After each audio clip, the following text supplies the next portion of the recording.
신천지의 핵심 교리 가운데 몇 가지를 시간이 허락되는 대로 짧게 소개를 드리면서 아마 소개를 드리면 이런 느낌이 드실 겁니다. 야, 저런 이야기를 들으면서도 믿고 따라가는 사람들이 있나, 뭐 이런 느낌도 있으실 거고, 잘 납득이 되지 않으시는 그런 부분들일 수 있습니다. 그래서 이제 우리는 그런 부분들을 보면서 그래도 실제적으로 우리 이제 신앙 또 교회 지금 현장에서는 한국에서 10만 명, 이 수는 적은 수가 아닙니다. 그리고 또 제가 경험한 많은 우리 크리스찬들 가운데 신천지 교회를 접하면서 과연 그런 것들을 그렇게 우리가 보듯이 야, 전 말도 되지 않는다, 이렇게 쉽게 떨쳐버리고 그냥 물리쳐버릴 수 있는 분들이 과연 많았나, 이런 것들을 제가 제 경험 속에서, 그러니까 저는 이렇게 제가 어떻게 보면 폄훼해서 말씀드리는 것 같은 느낌이 드실 수도 있어요. 야, 저 너무 좀 무시하는 게 아닌가. 그런데 저는 제가 말씀드리는 거는 그것도 짧지 않은 오랜 세월 속에서 또 적지 않은 아주 많은 다수의 많은 우리 성도들을 교육시키는 가운데서 제가 얻어진 대체적인 통계라고 그럴까요? 그러니까 뭐 일반적인 것들입니다. 그러니까 결코 과장되거나 또 어떻게 축소해서 아주 이래 편견을 가지고 또 일부를 가지고 뭐 다수로 뭐 이렇게 말씀드리는 건 결코 아니라는 것을 좀 유념하시면서 들었으면 좋겠습니다. 그래서 그들이 어떤 주장들을 펴고 있는가를 들으시면서 스스로 좀 한번 바라보시고 뭐 판단도 좋습니다. 나 같으면 저걸 어떻게 이해를 했을까, 뭐 이런 것들을 돌아보면서 궁극적으로 제가 좀 말씀드리고 싶은 건 그들의 것이 아니라 그렇다면 우리 것, 참된 것은 무엇인가를 한번 비교하면서 좀 우리 것을 좀 확실하게 좀 찾을 수 있는 그런 기회가 될 수 있다면 저는 더 바랄 것이 없겠습니다.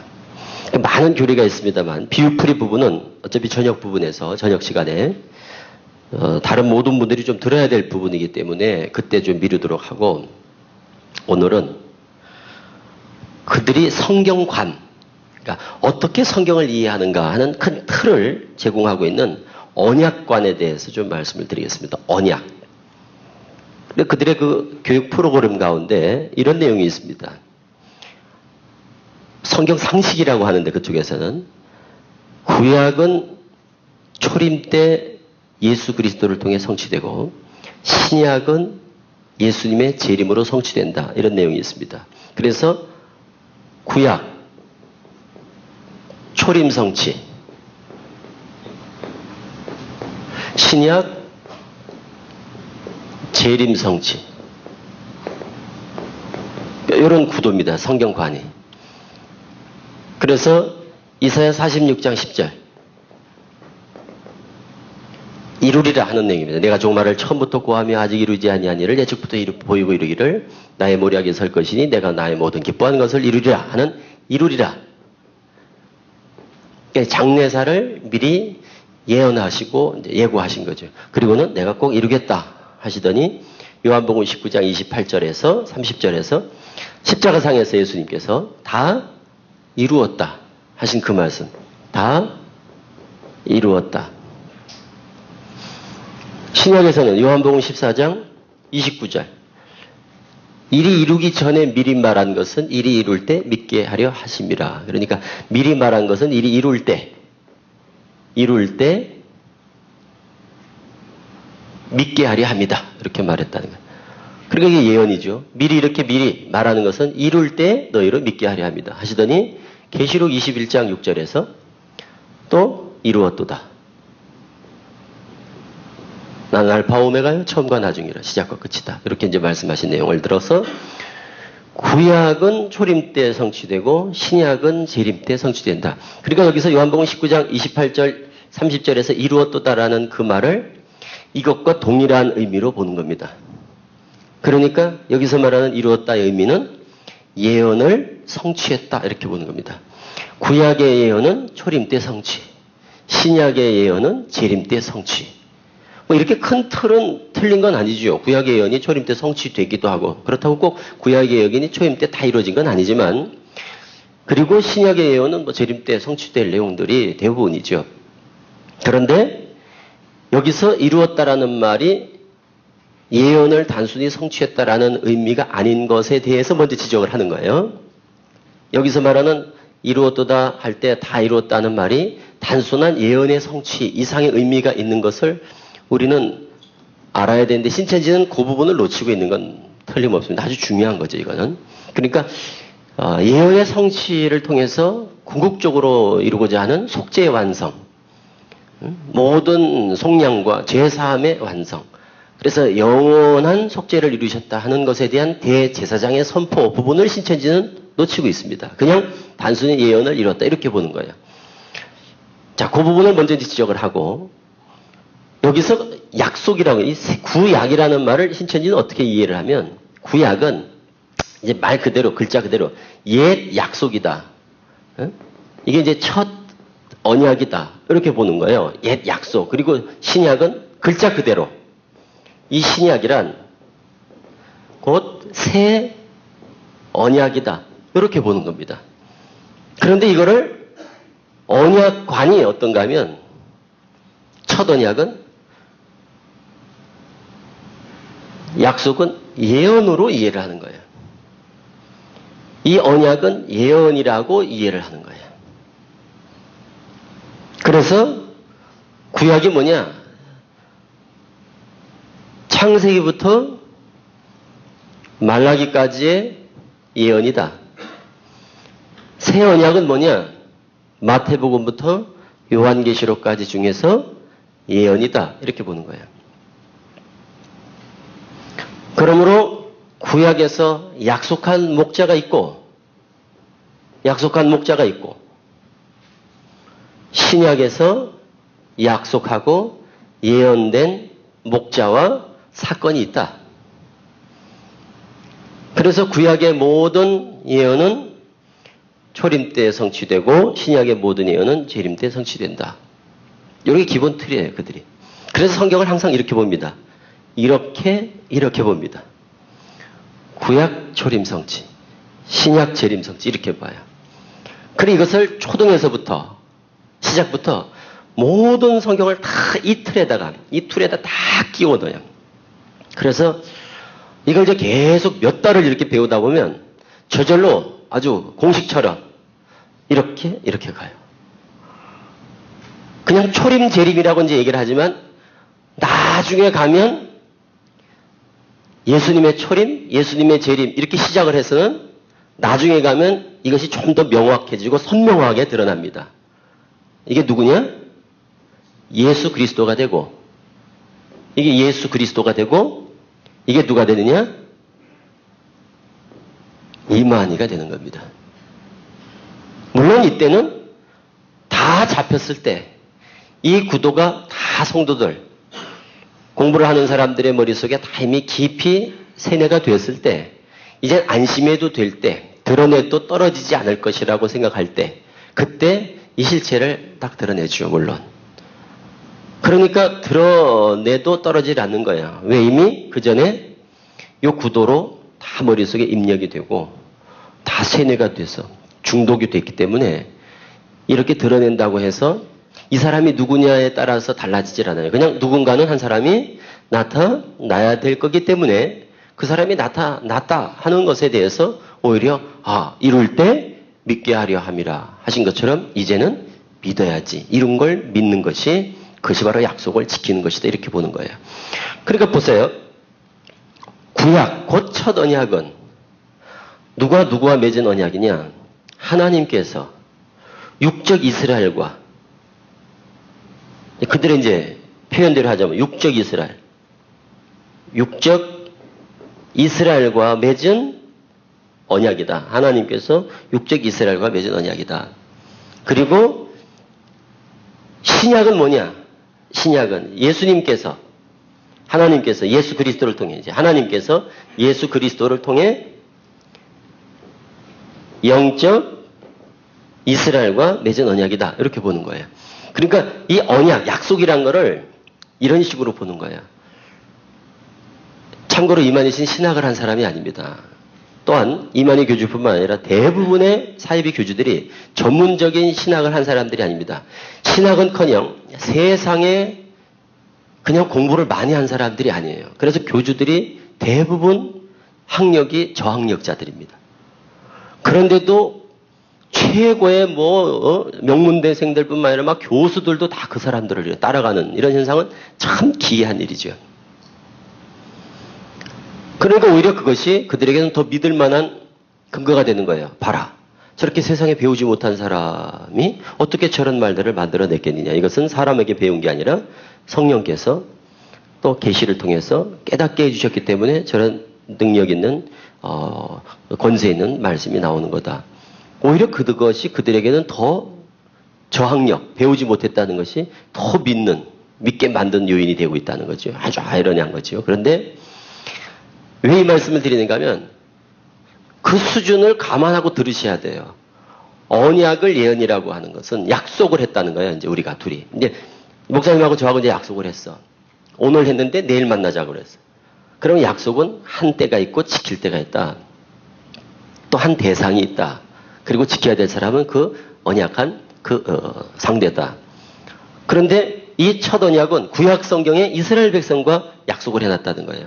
그런데 그 약속의 내용이 있을 거 아니에요. 그 내용이 뭐냐? 오실 메시아에 대한 예언이다. 오실 메시아에 대한 예언이다. 약속이. 그래서 예수님이 오면 이제 믿으면 육적 이스라엘 백성이 예수님을 영접하면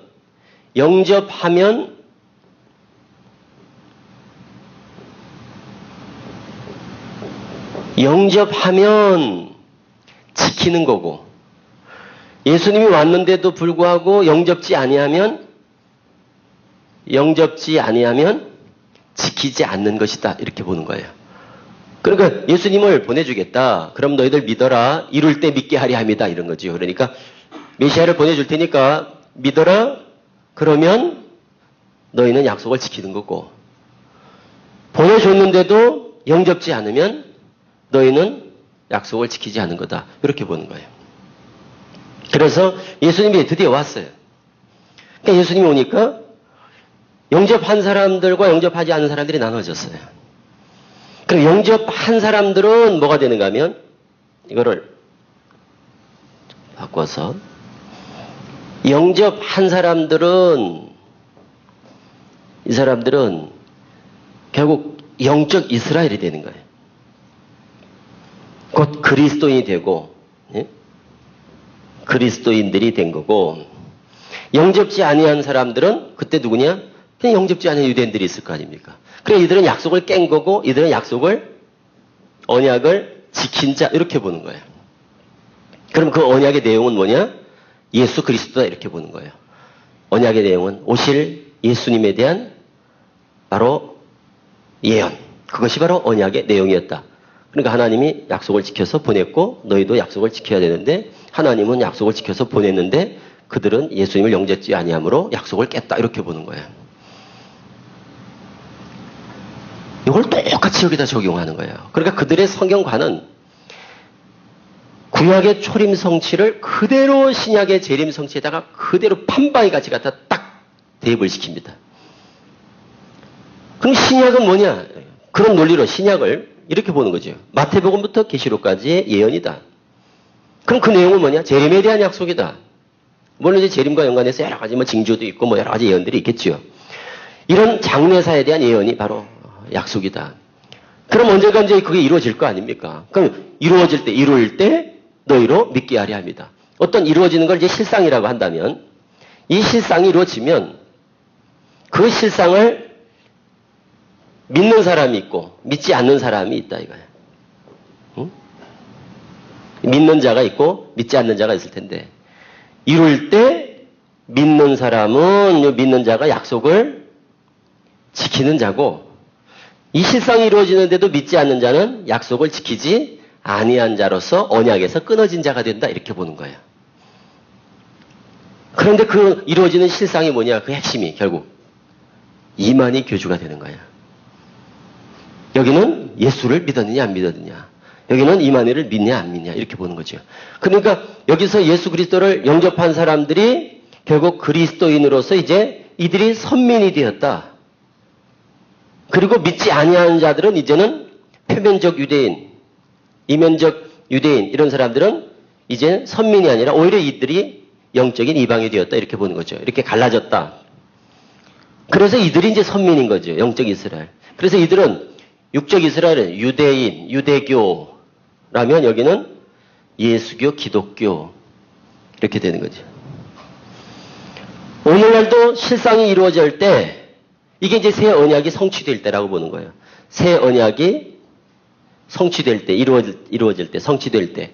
이 새 언약이 성취될 때 이 실상을 믿는 자들이 누구냐 하면 결국 이만희가 왔어요. 그 믿어. 그럼 이게 뭐냐? 언약을 지킨 자. 이 사람들이 선민인 시대가 도래했다는 거죠. 이제. 그렇게 출애굽기 19장에 보면 이런 내용이 나오지 않습니까? 언약을 하면서 너희가 언약을 지키면 나라와 제사장이 되게 해주겠다. 나라와 제사장. 그래서 신천지들이 나라와 제사장에 목을 매는 거예요.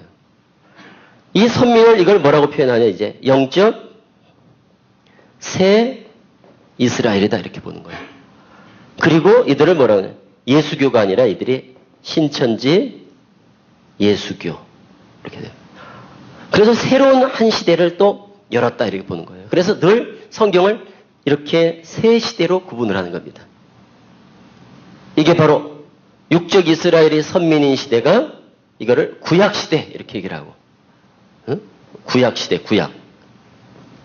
구약시대 이렇게 예수 믿는 사람들이 영적 이스라엘이 예수교 곧 그리스도인들이 선민인 시대가 신약시대 이렇게 얘기를 하고 그리고 새 언약이 성취되는 때에 재림 때 언약을 지킨 자들이 선민이 되는 시대를 이거를 계시록 시대 이렇게 얘기를 합니다. 계시록 시대. 그래서 이 세 시대를 구분하는 이게 모든 사이비 집단들의 3시대론이라고 합니다. 우리 그 이론을. 3시대론. 구약, 신약, 성약. 통일교는 성약이라고 합니다. 그리고 JMS 같으면 구약, 신약, 섭리시대. 신천지는 구약시대, 신약시대, 계시록시대 이렇게 얘기를 합니다. 이게 구약 4000년, 이게 신약 2000년, 그리고 계시록시대 1000년. 이게 이제 계시록시대 1000년이라는 게 이게 천년왕국을 얘기를 하는 거예요. 지상천국, 청년왕국, 이게 이제 이렇게 1000년 동안 이제 있어진다. 그래서 세 시대를 이거를 아브라함의 하나님, 이삭의 하나님, 야곱의 하나님 이렇게 구분합니다. 야곱이 이름이 이스라엘로 바뀌었잖아요. 새 이름을. 그러니까 이스라엘의 12 아들이 12지파를 이루지 않습니까? 그래서 신천지 이만희 교주가 예수님의 새 이름 그리고 12지파를 만들어서 지금 12지파를 1만 2천씩 사람들을 모으는 가운데 있는 거예요. 지금 신천지가. 자기들이 그걸 이루어가고 있다 이렇게 보는 거예요. 그래서 이렇게 세 시대를 구분하는 그래서 이만희 교주를 흔히 뭐라고 일컫는가 하면 뭐 표현하는 여러 가지 말이 있지만 새 언약의 목자다 이렇게 얘기를 해요. 그럼 그런 시기라면 예수님은 무슨 목자가 되겠습니까? 첫 언약의 목자 이렇게 되는 거예요. 그래서 첫 언약으로 약속한 목자는 예수님, 새 언약의 약속의 목자는 이만희 이렇게 되는 거예요. 그래서 신천지 가면 강대상에 신천지 그 강대상에 요 앞에 새 언약이라는 게 다 붙어 있어요. 새 언약 이렇게 붙여놓고 있습니다. 그게 무슨 말인가 하면 새 언약의 약속한 목자와 새 언약의 약속한 성전이라는 의미예요. 그 목자가 새 언약의 목자가 이만희, 새 언약의 약속한 처소, 나라 그리고 성전이 바로 증거장막 성전 이렇게 보는 거죠. 그런 논리라면 예수님께서 제가 이제 그래 우리가 반증할 때 그런 얘기를 하죠. 예, 신천지인들을 이제 회심시킬 때 교육을 할 때 묻기를 야 이런 논리면 이제 이렇게 딱 설명해 주면 다 이제 신천지 애들은 여기 다 이렇게 평생을 이렇게 배우니까 걔들한테는 쏙쏙 들어오는 얘기지요. 우리한테는 이게 무슨 얘기인지도 참 어려운 얘기지만 그들한테는 이게 아주 뭐 딱 머릿속에 박혀 있는 거니까, 성경관이. 이런 논리라면 예수님이 2000년 전에 개척을 하셔서 만일 교회를 개척하셨다면, 그래서 이렇게 강대상을 놓고 강대상에서 예배를 인도하시고 말씀을 선포하셨다면 예수님 강대상 그 앞에는 뭐라고 적혀 있었겠냐 이렇게 이제 물어봐요. 그럼 뭐라고 붙여 있었겠어요? 이런 논리라면 첫 언약 이렇게 붙여 있겠죠. 그거는 첫 언약, 구약에서 약속한 목자 이런 의미란 말이에요. 이만희는 새 언약 곧 신약에서 약속한 목자. 그러니까 신약과 구약이라는 새 언약, 옛 언약이라는 언약의 개념이 없는 거예요. 그럼 여기서 문제는 뭔가 하면 뭐 이런 내용을 다 차치하고 뭐든지 그들이 범하는 오류는 이런 겁니다. 첫 단추를 잘못 끼운다 하는 거예요. 우리가 첫 단추를 잘못 끼우면 중간은 잘 표가 안 나요. 그런데 마지막 가면 모자라든지 남든지 이래 되겠죠. 그러니까 전제가 잘못되는 거예요. 바로 언약관이 문제가 있어요. 언약을 그냥 이렇게 생각하는 거예요. 둘이 이렇게 약속한 걸로 이렇게 생각을 하는 거예요. 그럼 이것에 대해서 결정적인 하자를 어디서 발견하게 되는가 하면 출애굽기 19장 같은 데를 가보면 하나님께서 이스라엘 백성들을 애굽 땅에서 이 애굽이라는 곳에서 이 애굽 땅에서 이끌어냅니다. 출애굽하죠. 그래서 시내산에서 하나님께서 이제 그들과 언약을 합니다.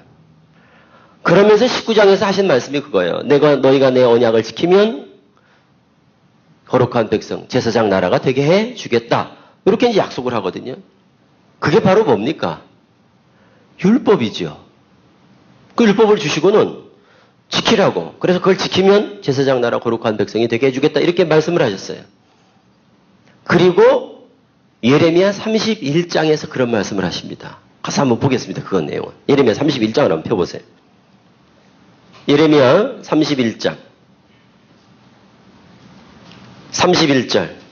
새 언약에 관한 내용을 예언하고 있는 내용입니다. 예레미야 31장 31절. 읽어보시죠.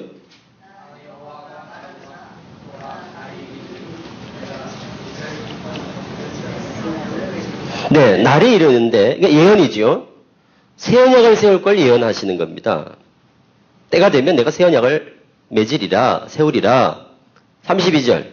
이 새 언약은 내가 너희 조상들을 애굽 땅에서 인도하여 내던 날에 세운 그 언약과 같이 아니한 다른 언약을 세울 거다. 이렇게 말씀을 합니다. 그러니까 새 언약이죠. 똑같은 언약 같으면 왜 새 언약이라고 그러겠어요? 그러니까 새 언약을 세울 거다. 그런데 새 언약이 언젠간 세워질 텐데 이 언약은 애굽 땅에서 이끌어내던 날에 세운 그때 그 언약, 그게 뭐예요? 새 언약이라면 이건 무슨 언약이 되겠어요? 옛 언약이 되겠죠. 이게 이제 새 신자를 써서 신약이라고 우리가 얘기할 때 이게 새 것이라면 이거는 옛 것이 되겠죠. 그러니까 내가 새 것을 이렇게 언약을 다시 세울 텐데 이 언약은 옛날 언약과 같이 아니하다. 애굽 땅에서 인도하여 내던 날에 세운 언약과 같이 아니하다.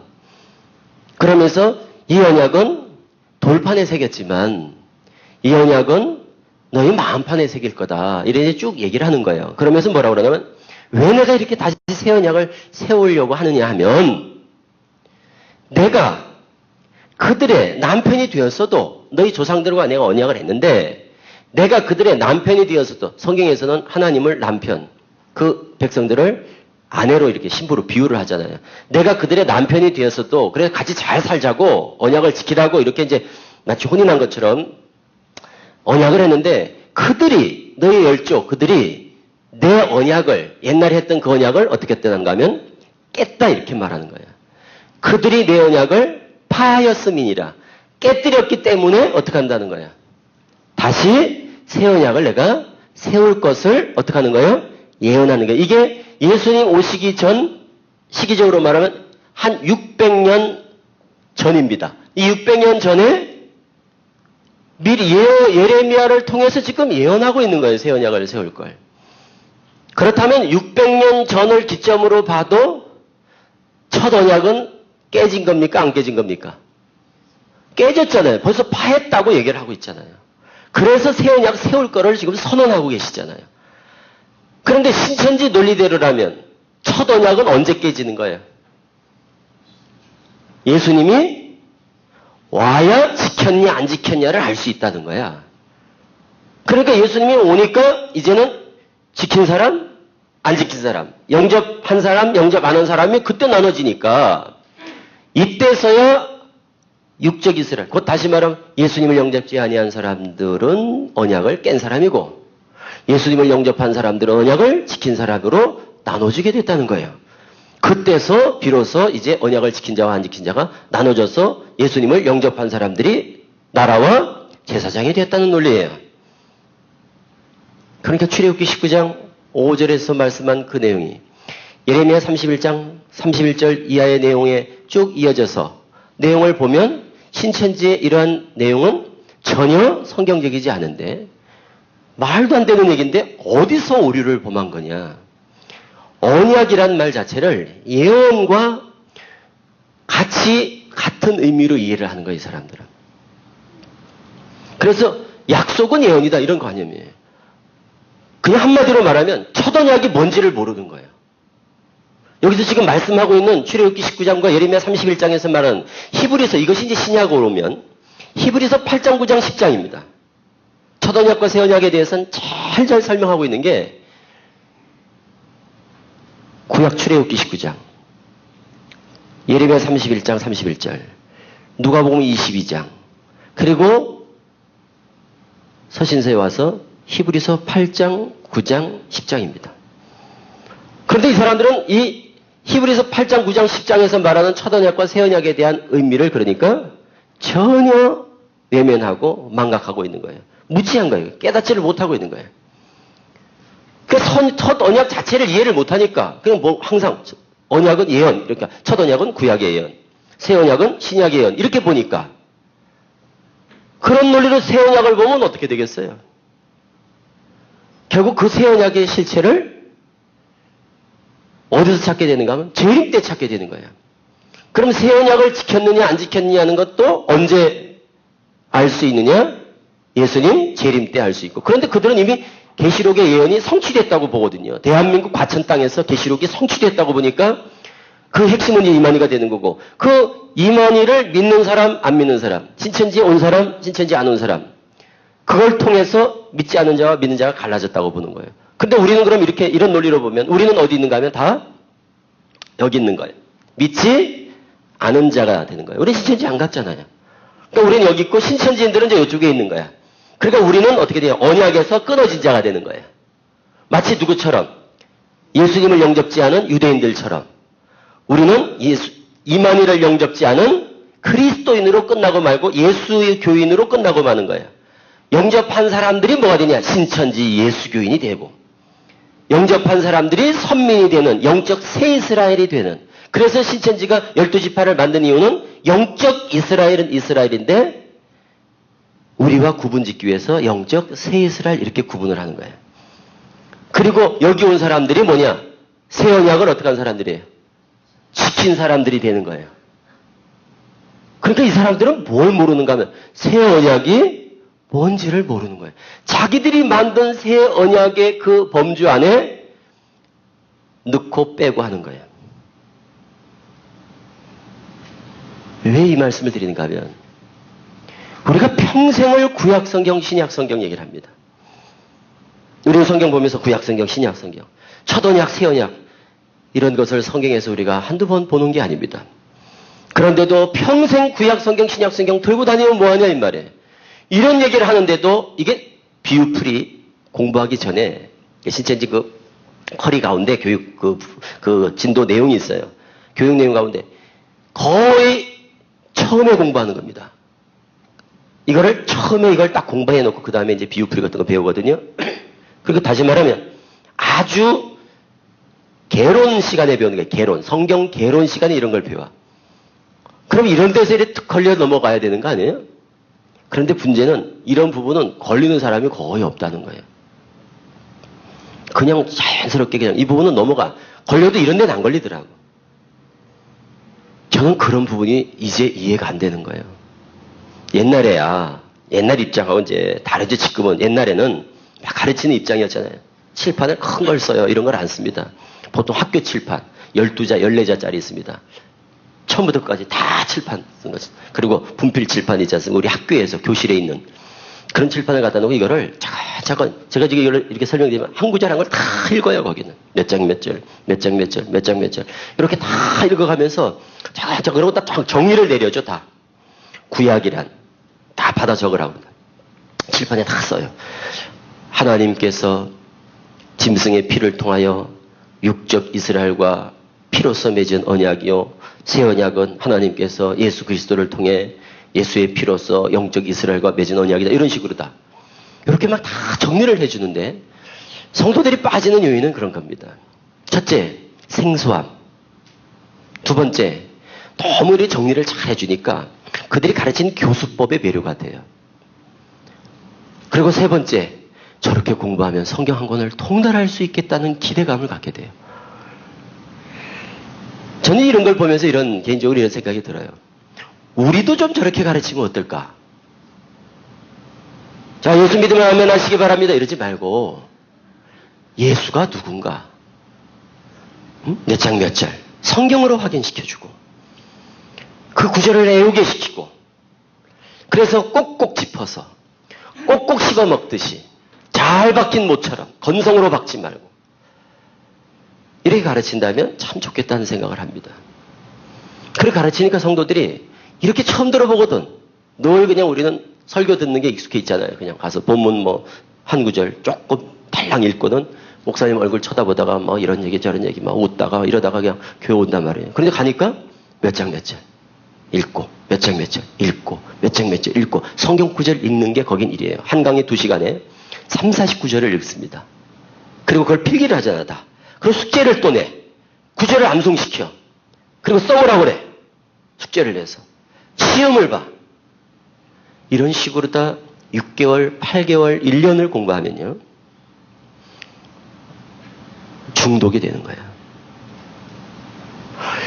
모든 중독이 나쁜 건 아니에요. 옳은 거에 중독이 되면 얼마나 좋겠어요. 응? 잊어버리고 싶어도 안 잊어버릴 정도로 하나님 말씀이 새겨지면 얼마나 좋겠어요. 술을 한 잔 먹는다고 알코올 중독자가 되지 않습니다.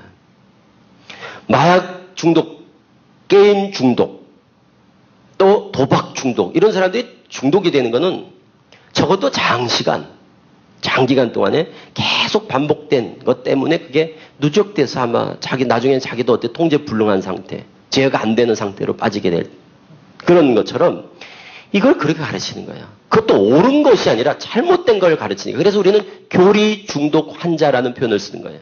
잘못된 교리를 전제하는 겁니다. 그 폐해가 그런 모양으로 나타나는 거예요. 어떻게? 이만희가 믿어지는 겁니다. 지상천국, 천년왕국, 이 땅에서 안 죽는다 이런 게 믿어지는 거예요. 그게 바로 중독된 환자에게서 보여지는 증상들이에요. 저는 이걸 왜 용납할까? 오늘날 신자들이. 그 부분을 말씀드리고자 하는 거예요.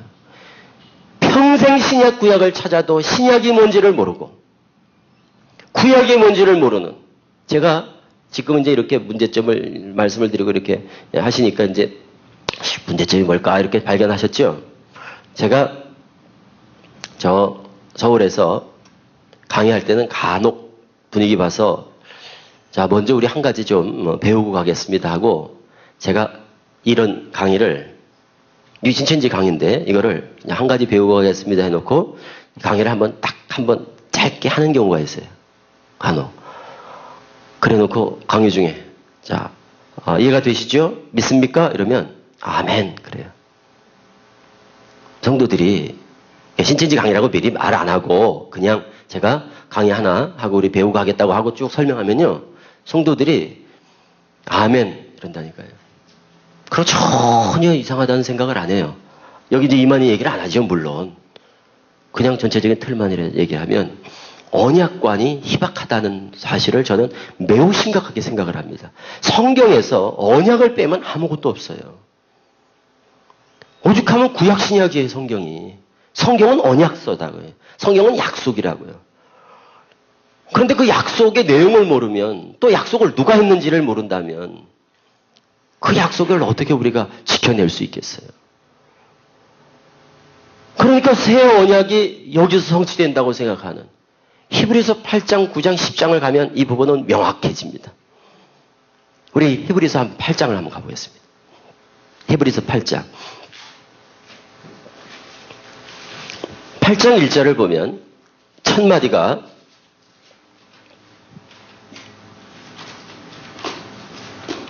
히브리서 8장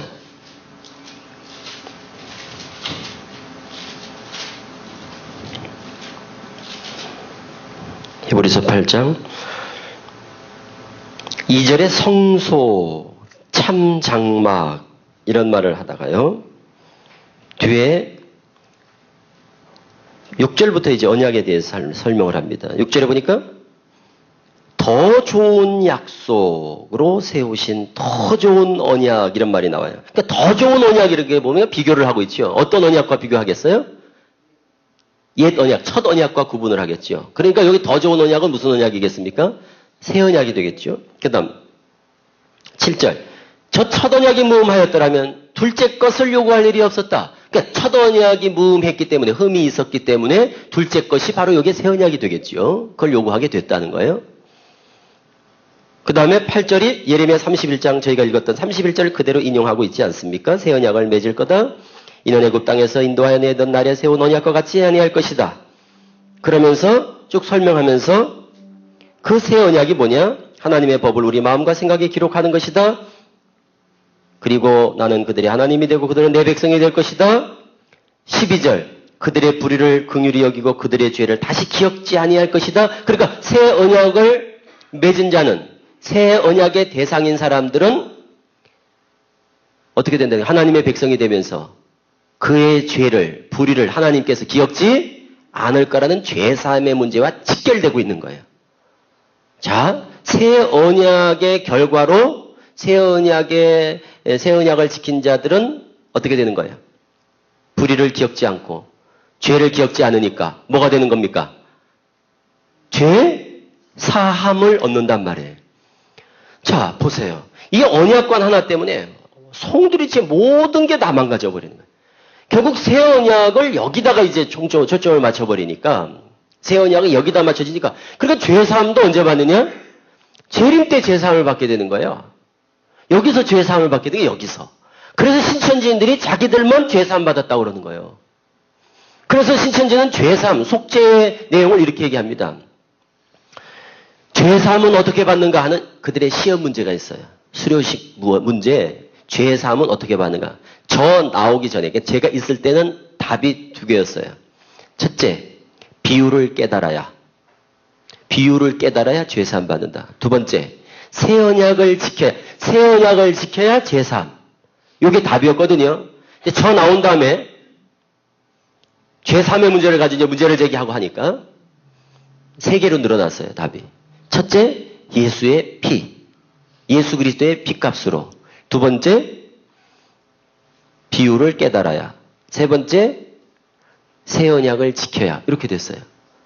그런데 보세요. 예수의 피, 그리고 새 언약을 지켜야. 이거는 사실 알고 보면 뭐예요? 다른 게 아니라 그게 그거예요. 그런데 신천지는 이게 다르다니까요. 그리고 비유를 깨달아야 된다는 황당무계한, 비유를 깨달아야 죄사함 받는다는 얘기가 나오는 거예요. 이게 무슨 얘기냐? 잘 보세요. 구약은 비밀이었던 거예요. 구약에서는 비밀을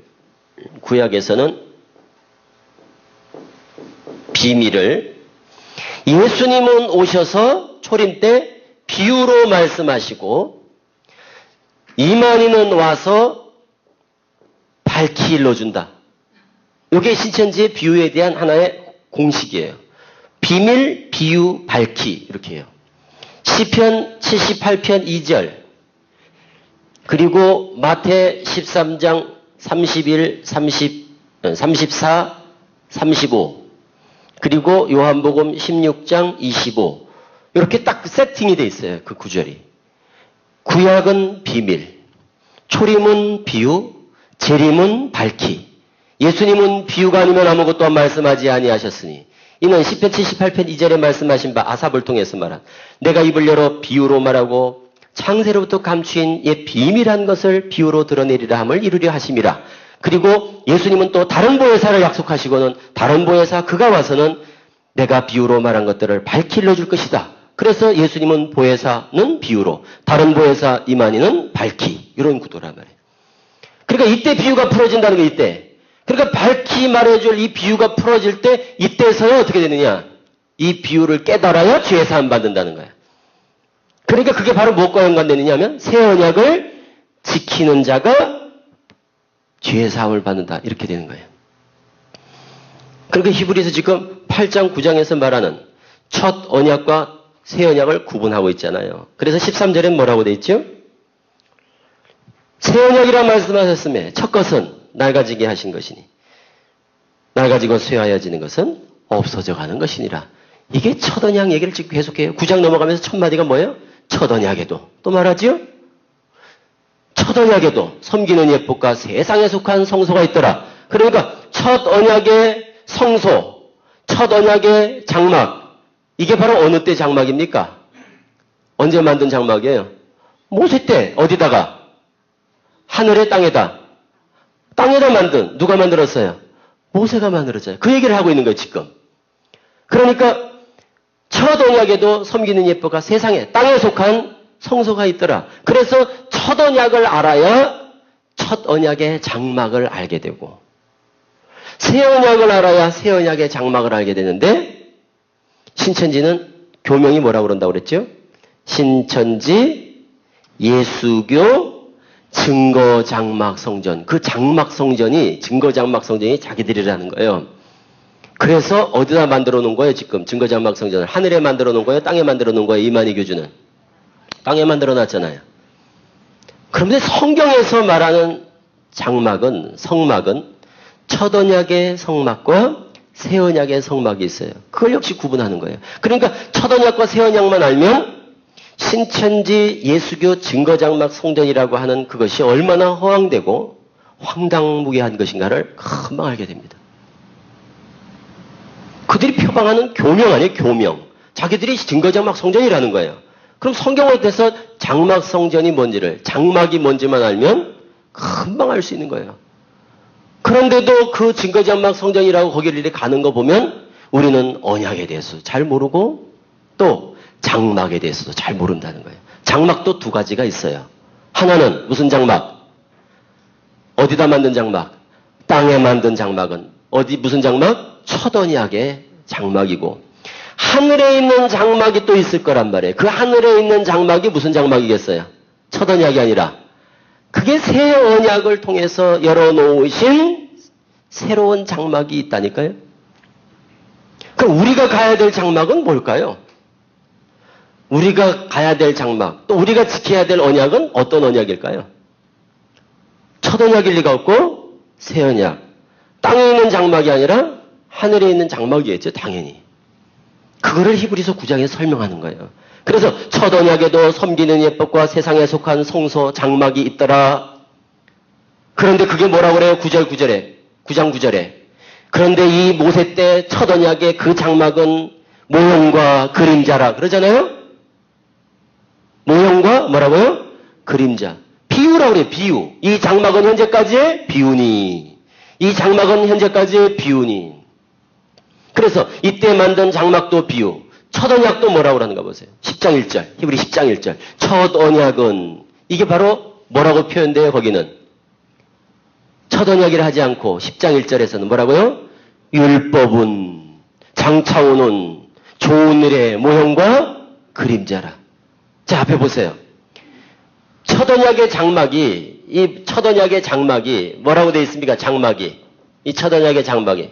현재까지의 뭐라고요? 비유. 그 비유란 건 실상이 있잖아요. 실체가 있잖아요. 땅에다 만든 장막은 비유예요. 어디에 있는 것의 비유일까요? 하늘에 있는 것의 비유. 그렇다면 여기에 장막이 있겠죠. 이게 실상이 되겠죠. 실체가 되겠죠. 그 말이나 10장 1절. 율법은 장차오는 좋은 일에, 그래서 언약도 무슨 언약이라고 그래요? 더 좋은 언약. 또 장막도 진짜 좋은 장막이에요. 참 장막이라고 그래 이거를. 참 장막이라. 그렇다고 이거 가짜 장막이라고 그러는 게 아니라 이거를 모형과 그림자라고 표현하는 거예요. 이거는 그냥 모델하우스 같은 거고 이게 진짜 집이라는 얘기예요. 그러니까 이것은 모형과 그림자, 비유, 이거는 실체, 이게 참 장막이라는 거예요. 그래서 8장에서 9장에서 이걸 계속 구분하고 있는 거예요.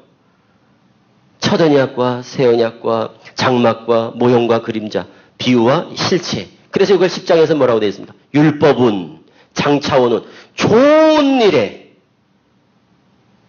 모형과 그림자다. 이게 모형과 그림자예요.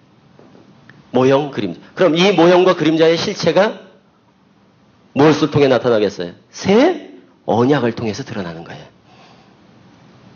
그래서 집이 지어지면 모델하우스는 어떻게 되죠? 없어지잖아요. 집 지놓고 모델하우스 가서 사는 사람이 없잖아요. 그래서 새 것이 세워짐으로 더 좋은 것이 나타나므로 옛 것은 낡아지고 쇠하여지는 것이요 없어져 가는 것이다. 그러니까 실체가 나타나니까 그림자 모형이 의미가 없죠. 이게 바로 새 것이단 말이에요. 그럼 이것이 진짜 좋은 장차올 좋은 일에 뭐라는 거예요? 모형과 그림자이다. 그럼 뭐예요? 첫 언약의 실체가. 뭘 얘기를 하는 거예요? 첫 언약이라는 게 사실은. 성경에서 말하는 첫 언약의 실체가 뭐예요? 예언이 아니다 이 말이에요. 뭘 말하고 있어요?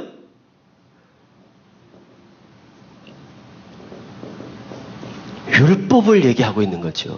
지금 말하는 내용이 뭐예요? 다. 율법과 새 언약은 뭐예요 이게? 예언이 아니고 이게 예언이 아니고 뭐 마태복음부터 계시록까지 예언. 그래서 마태 24장 또 계시록 요게 새 언이라고 그런다고요. 새 언약이라고 그런다고 신천지전이요. 그런데 새 언약은 마태복음부터 계시록까지 예언의 말씀이 아니고 그리고 재림 때 나타날 재림 때 이룰 약속이 아니고 새 언약은 한마디로 쉽게 표현하자면 복음이지요, 복음.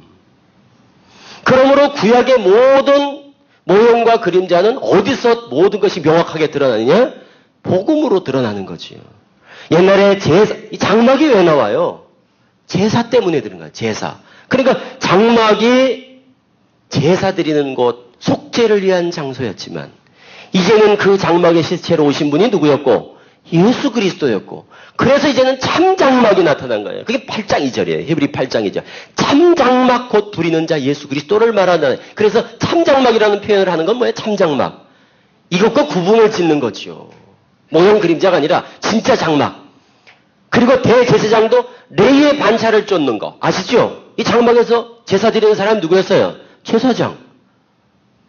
그게 레위의 반차를 쫓는 제사장. 그래서 히브리서 7장에는 레위의 반차를 쫓는, 아론의 반차를 쫓는, 아론의 반차를 쫓는 제사장과 무슨 제사장? 멜기세덱의 반차를 쫓는 제사장을 구분하고 있는 거예요. 그러니까 아론의 반차, 멜기세덱의 반차, 그리고 여기 짐승의 피, 누구의 피? 예수의 피, 그리고 땅의 장막, 하늘의 장막, 모형과 그림자의 장막, 참 장막, 첫 언약과 새 언약, 이거를 계속 구분을 하고 있다고.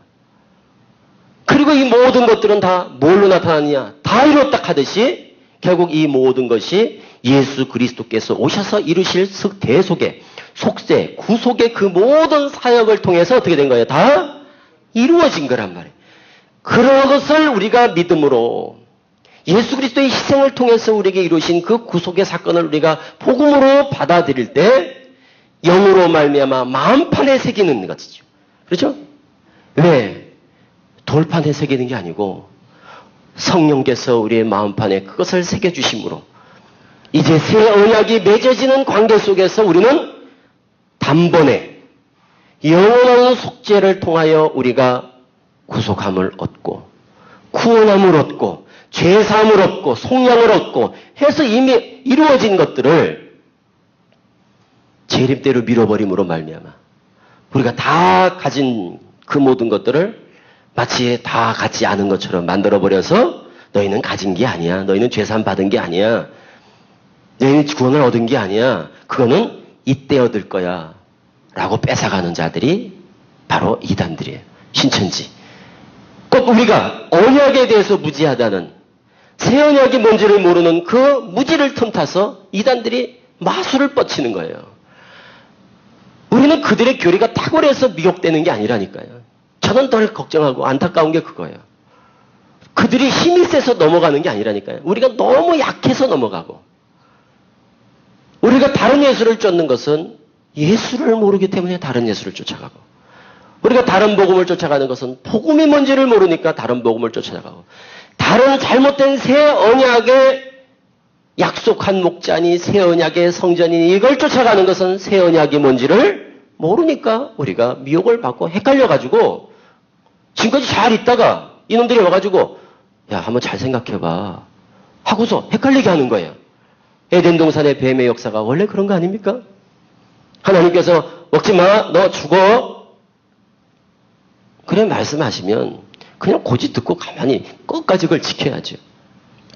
하나님께서 동산 모든 나무의 실과를 먹지 말라고 하더냐? 그래서 사단의 역사란 자기의 독특한 교리가 있는 게 아니에요. 색다른 게 있는 게 아니라니까요. 사단의 역사란 꼭 하나님의 것을 가지고 틀어버리는 존재들이라고요.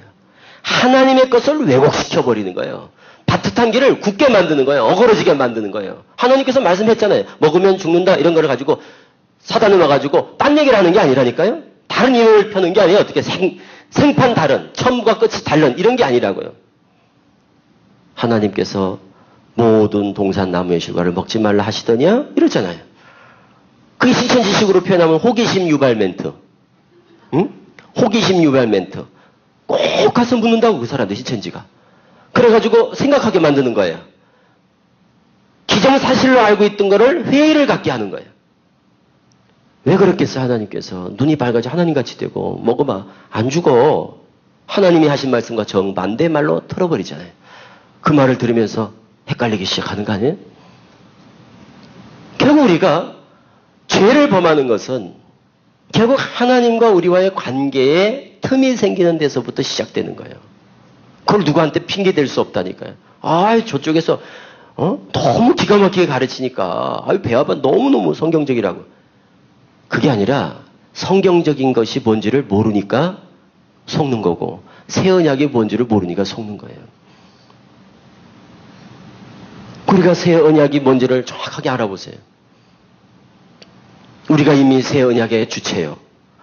얻을 것이 아니라 이미 얻은 것이요. 갈 곳이 아니라 이미 머무르고 있다는 사실들을 생각을 해보면 히브리서에 한번 보세요. 히브리서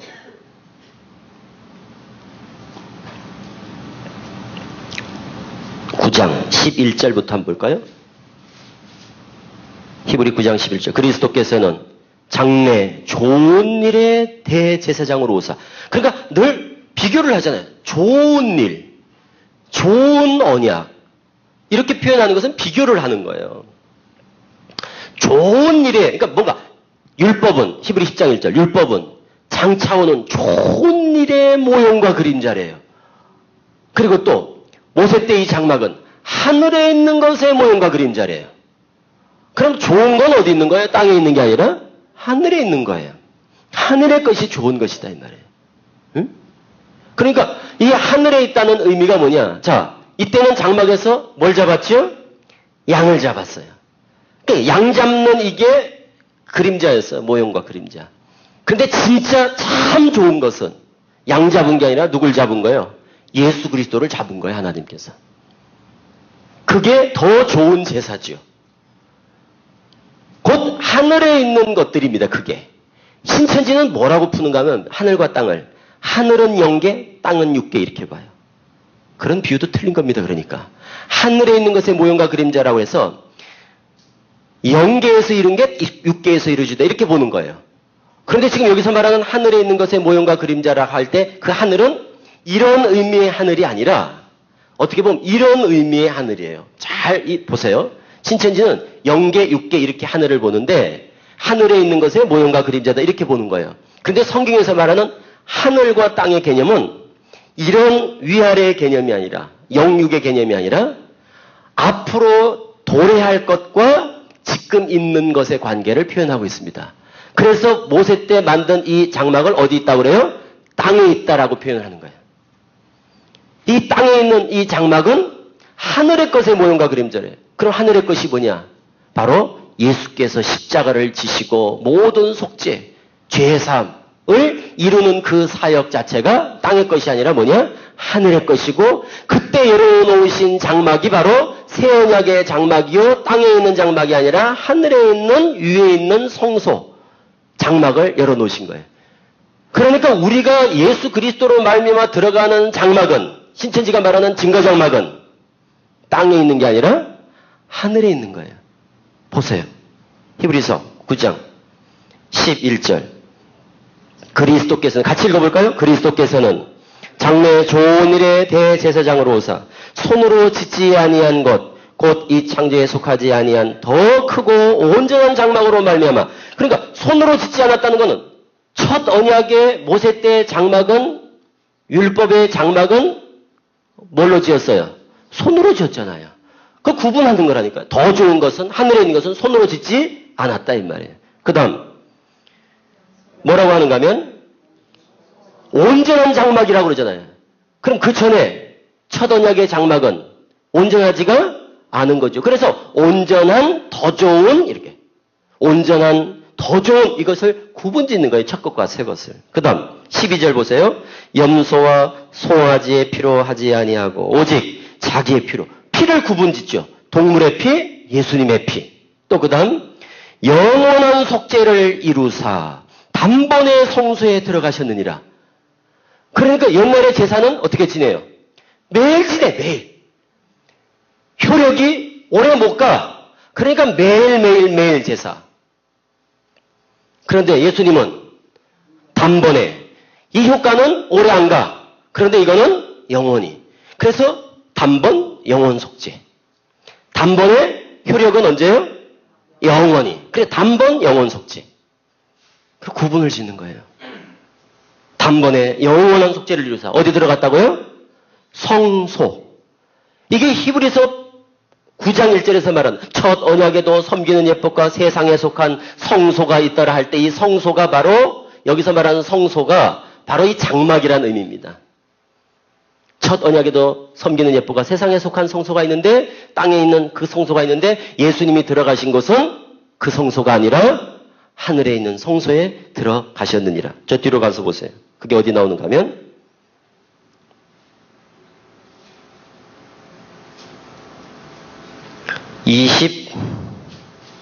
24절 읽어보시죠. 24절, 9장 24절 시작. 그리스도께서는 참것의 그림자인 손으로 만든 성소에 들어가지 아니하시고 바로 그 하늘에 들어가서 이제 우리를 위하여 하나님 앞에 나타나시고, 제사장이 해마다 늘 드리는 제사로 그렇게 제사 드렸던 건 달리 이제는 말세 예수님께서 오셔서 속죄를 위하여 단번에 희생 제물이 되사 영원한 속죄를 이루셨다. 이 얘기를 쭉 비교해서 지금 설명하는 내용을 봐도 쉽게 그냥 이걸 히브리 8, 9, 10장만 자세히 읽어봐도 명확하게 구분이 됩니다. 이 성소가 어디 있다고요? 하늘에. 계시록 가보니까 진짜 증거장막이 어디 있을까요? 하늘에 있잖아요. 그런데 신천지는 그게 자기들이라고 그러는 거예요. 계시록 15장 5절 가보세요.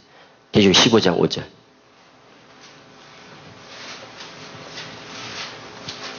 그래서 새 언약에 약속한 성전, 증거장막 성전. 새 언약의 목자 이만희. 이렇게 믿는 거예요, 그들은. 새 언약의 목자 이만희, 새 언약의 약속한 성전, 증거장막 성전. 이러는데, 그거는 그러니까 증거장막 성전을 모르기 전에, 이만희를 모르기 전에 뭘 모르는 거냐? 새 언약이 뭔지를 모르는 거예요. 그게 다 누구한테 해당되는 말입니까? 결론은. 새 언약의 목자가 누구예요? 예수 그리스도죠. 누가 새 언약을 세울 거를 예언했습니까? 예수 그리스도께서 오셔서 새 언약 세울 것을 구약 성경에 예언했고, 예수께서 오셔서 새 언약을 세우시잖아요. 누가복음 22장에 뭐라고 합니까? 이 자는 내 피로 세우는 새 언약이니. 예수가 세우셨죠. 뭘로? 누구의 피로? 예수의 피요. 이만희는 피 한 방울도 안 흘렸습니다.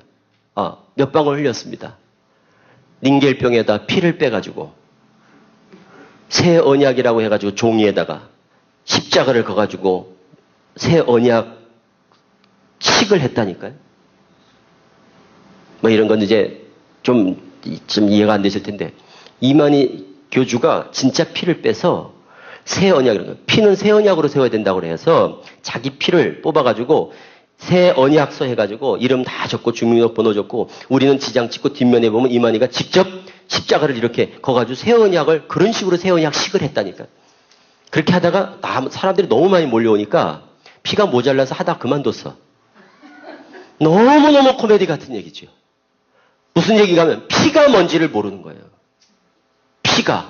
피는 피가 아니에요. 성경에서 피가 의미하는 거는 이 피를 말하는 게 아니에요. 예수의 피로 새 언약을 한다고 해서 예수님이 무슨 뭐 피를 빼가지고, 이게 아니라 피는 곧 뭘 말하는 거야? 희생과 죽음을 의미하는 거예요.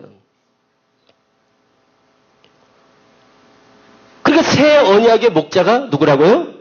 예수 그리스도의 말라기 4장에, 말라기 3장 1절에, 말라기 3장 1절에 언약의 사자가 임할 것이다. 이렇게 말한다고요. 언약의 사자가 누구예요? 바로 예수 그리스도를 두고 얘기하는 거예요. 길렙의 사자는 세례요한, 언약의 사자는 예수 그리스도에 대한 얘기라고. 그 예수님께서 오셔서 새 언약을 세우실 당사자예요. 그러니까 새 언약의 목자는 예수님이고, 그 사람들은 자꾸 예언이라고 하니까 새 언약을 세운 분은 예수님, 새 언약을 이루는 사람은 이만, 이렇게 보는 거예요. 새 언약 자체가 뭔지를 모르다 보니까. 그리고 새 언약의 성전, 그것은 예수께서 열어놓으신 성전이라고요. 어디 있습니까? 5장 5절, 15장 5절, 계시록 15장 5절 뭐라고 돼 있어요? 이르에 내가 보니 어디에?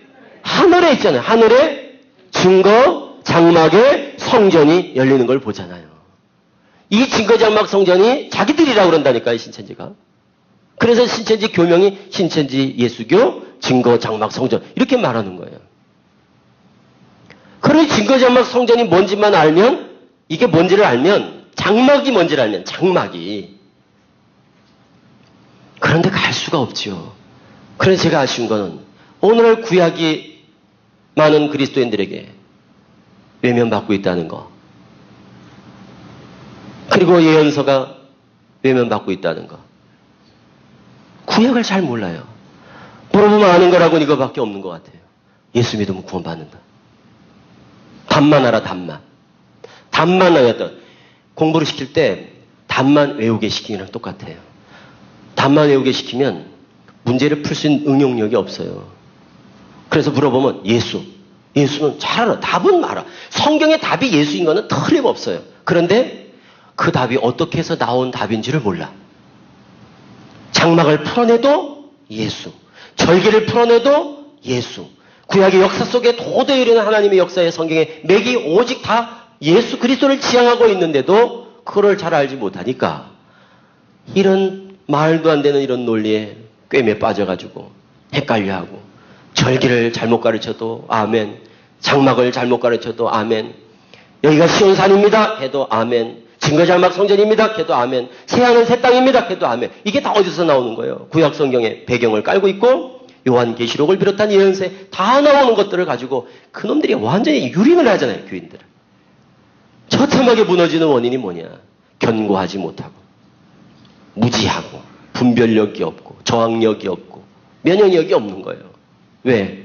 모르니까. 하늘의 증거 장막의 성전이 열리니. 그리고 여기서 말하는 증거 장막의 성전이, 또 히브리서 8장 9장에서 말하는 성소가, 신천지는 이래 생각을 해요. 그 성막의 내용을.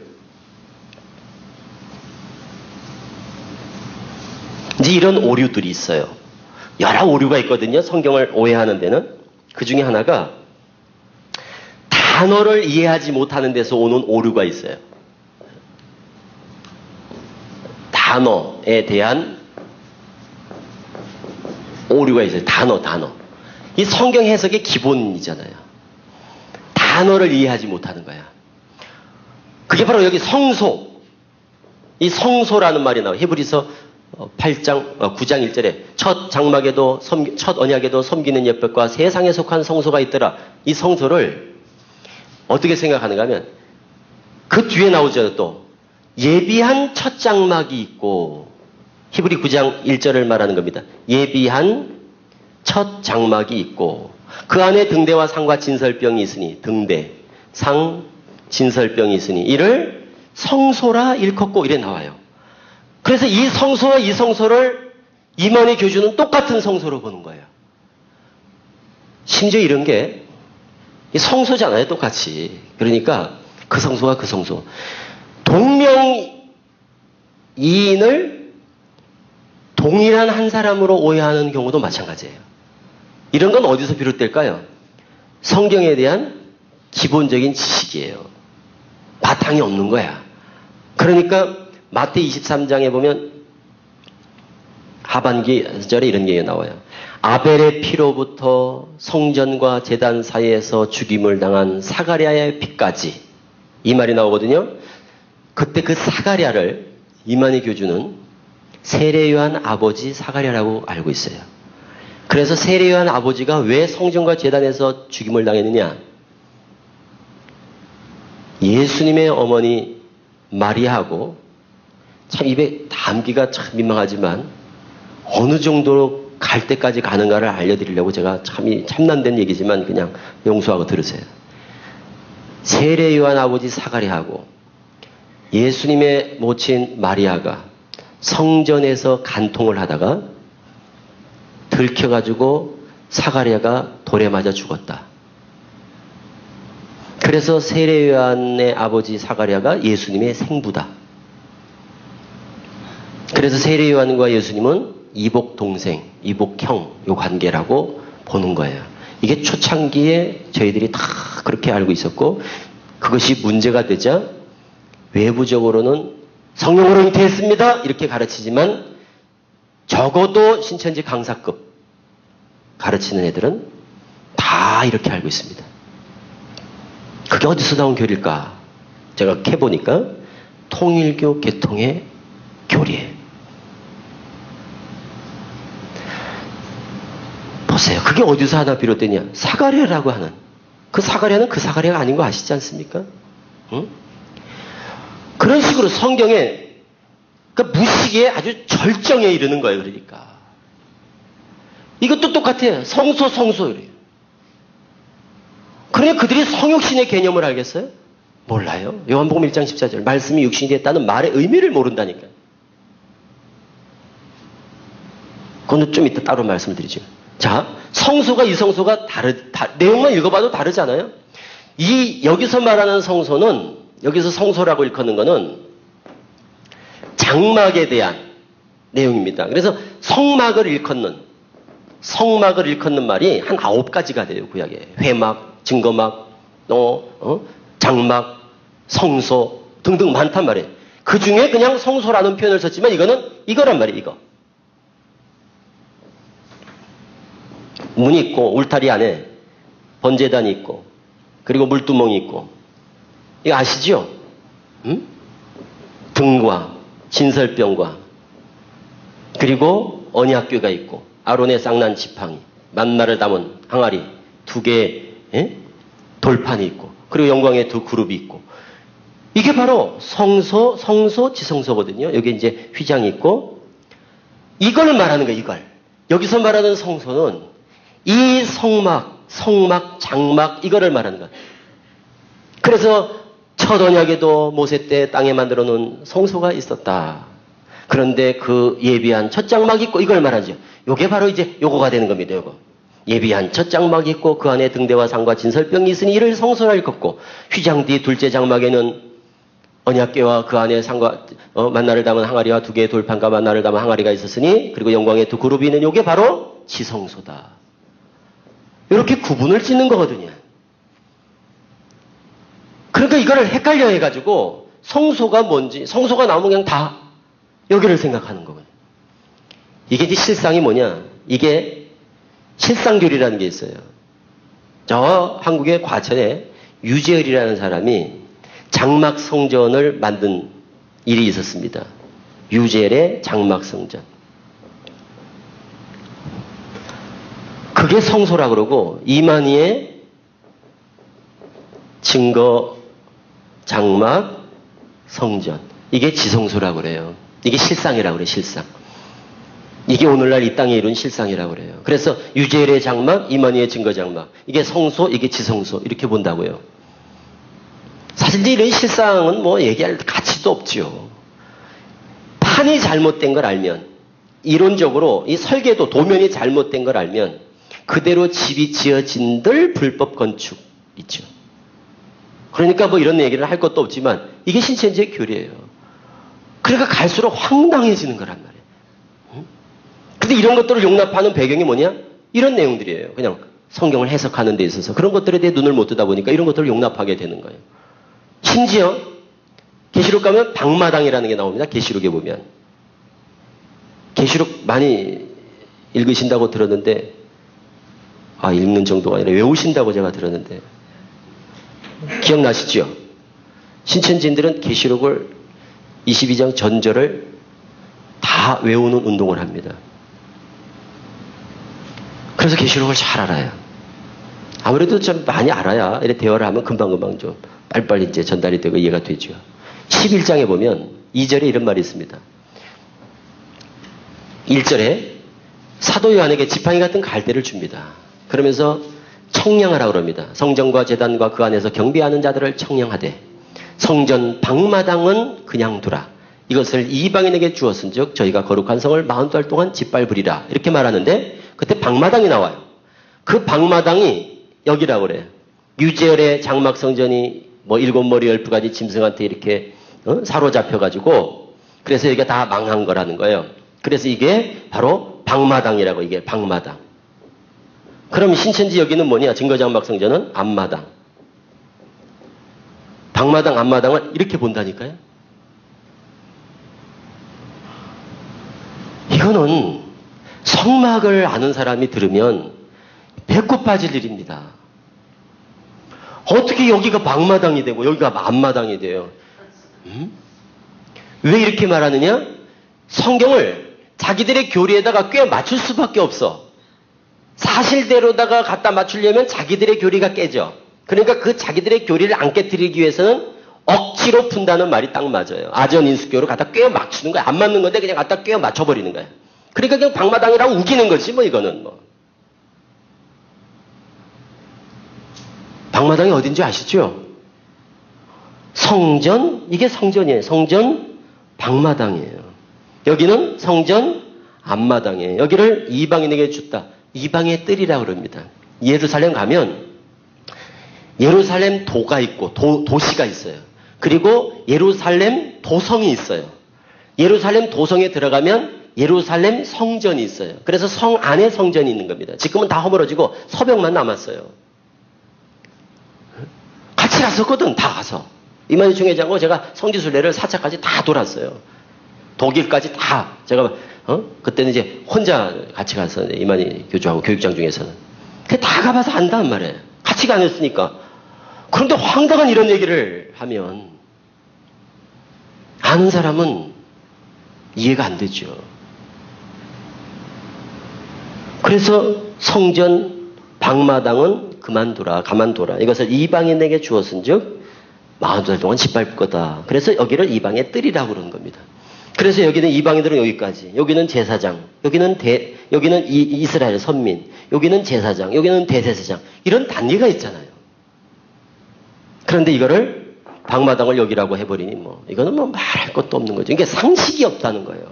그러니까 성경 상식이 없어서 비롯되는 그런 성경 해석의 오류들도 참 많고, 기본적으로 단어에 대한 오류 같은 거, 이런 것들.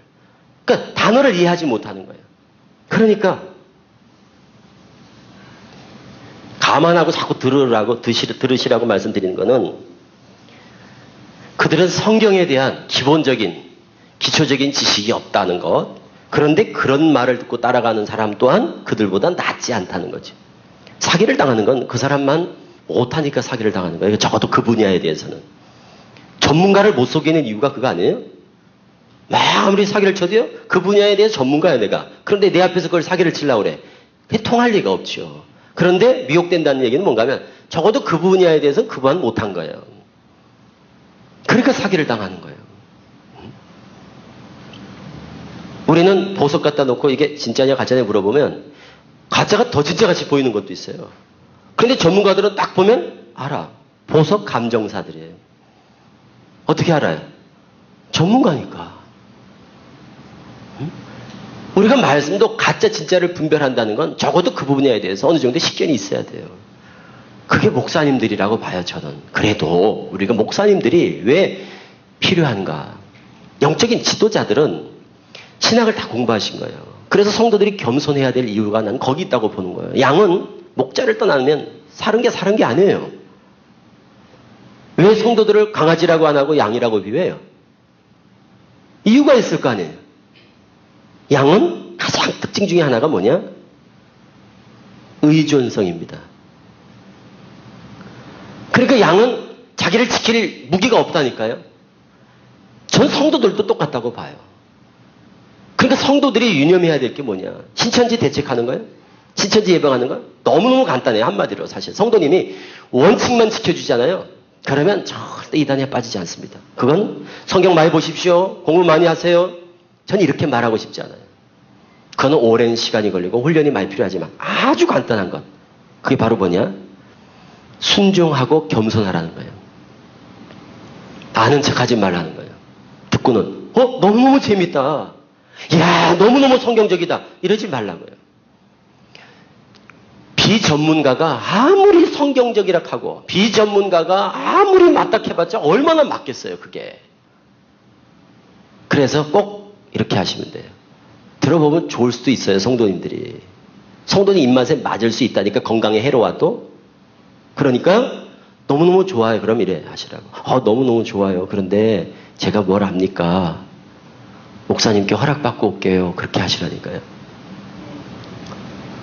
목사님께 허락받고 오겠다고.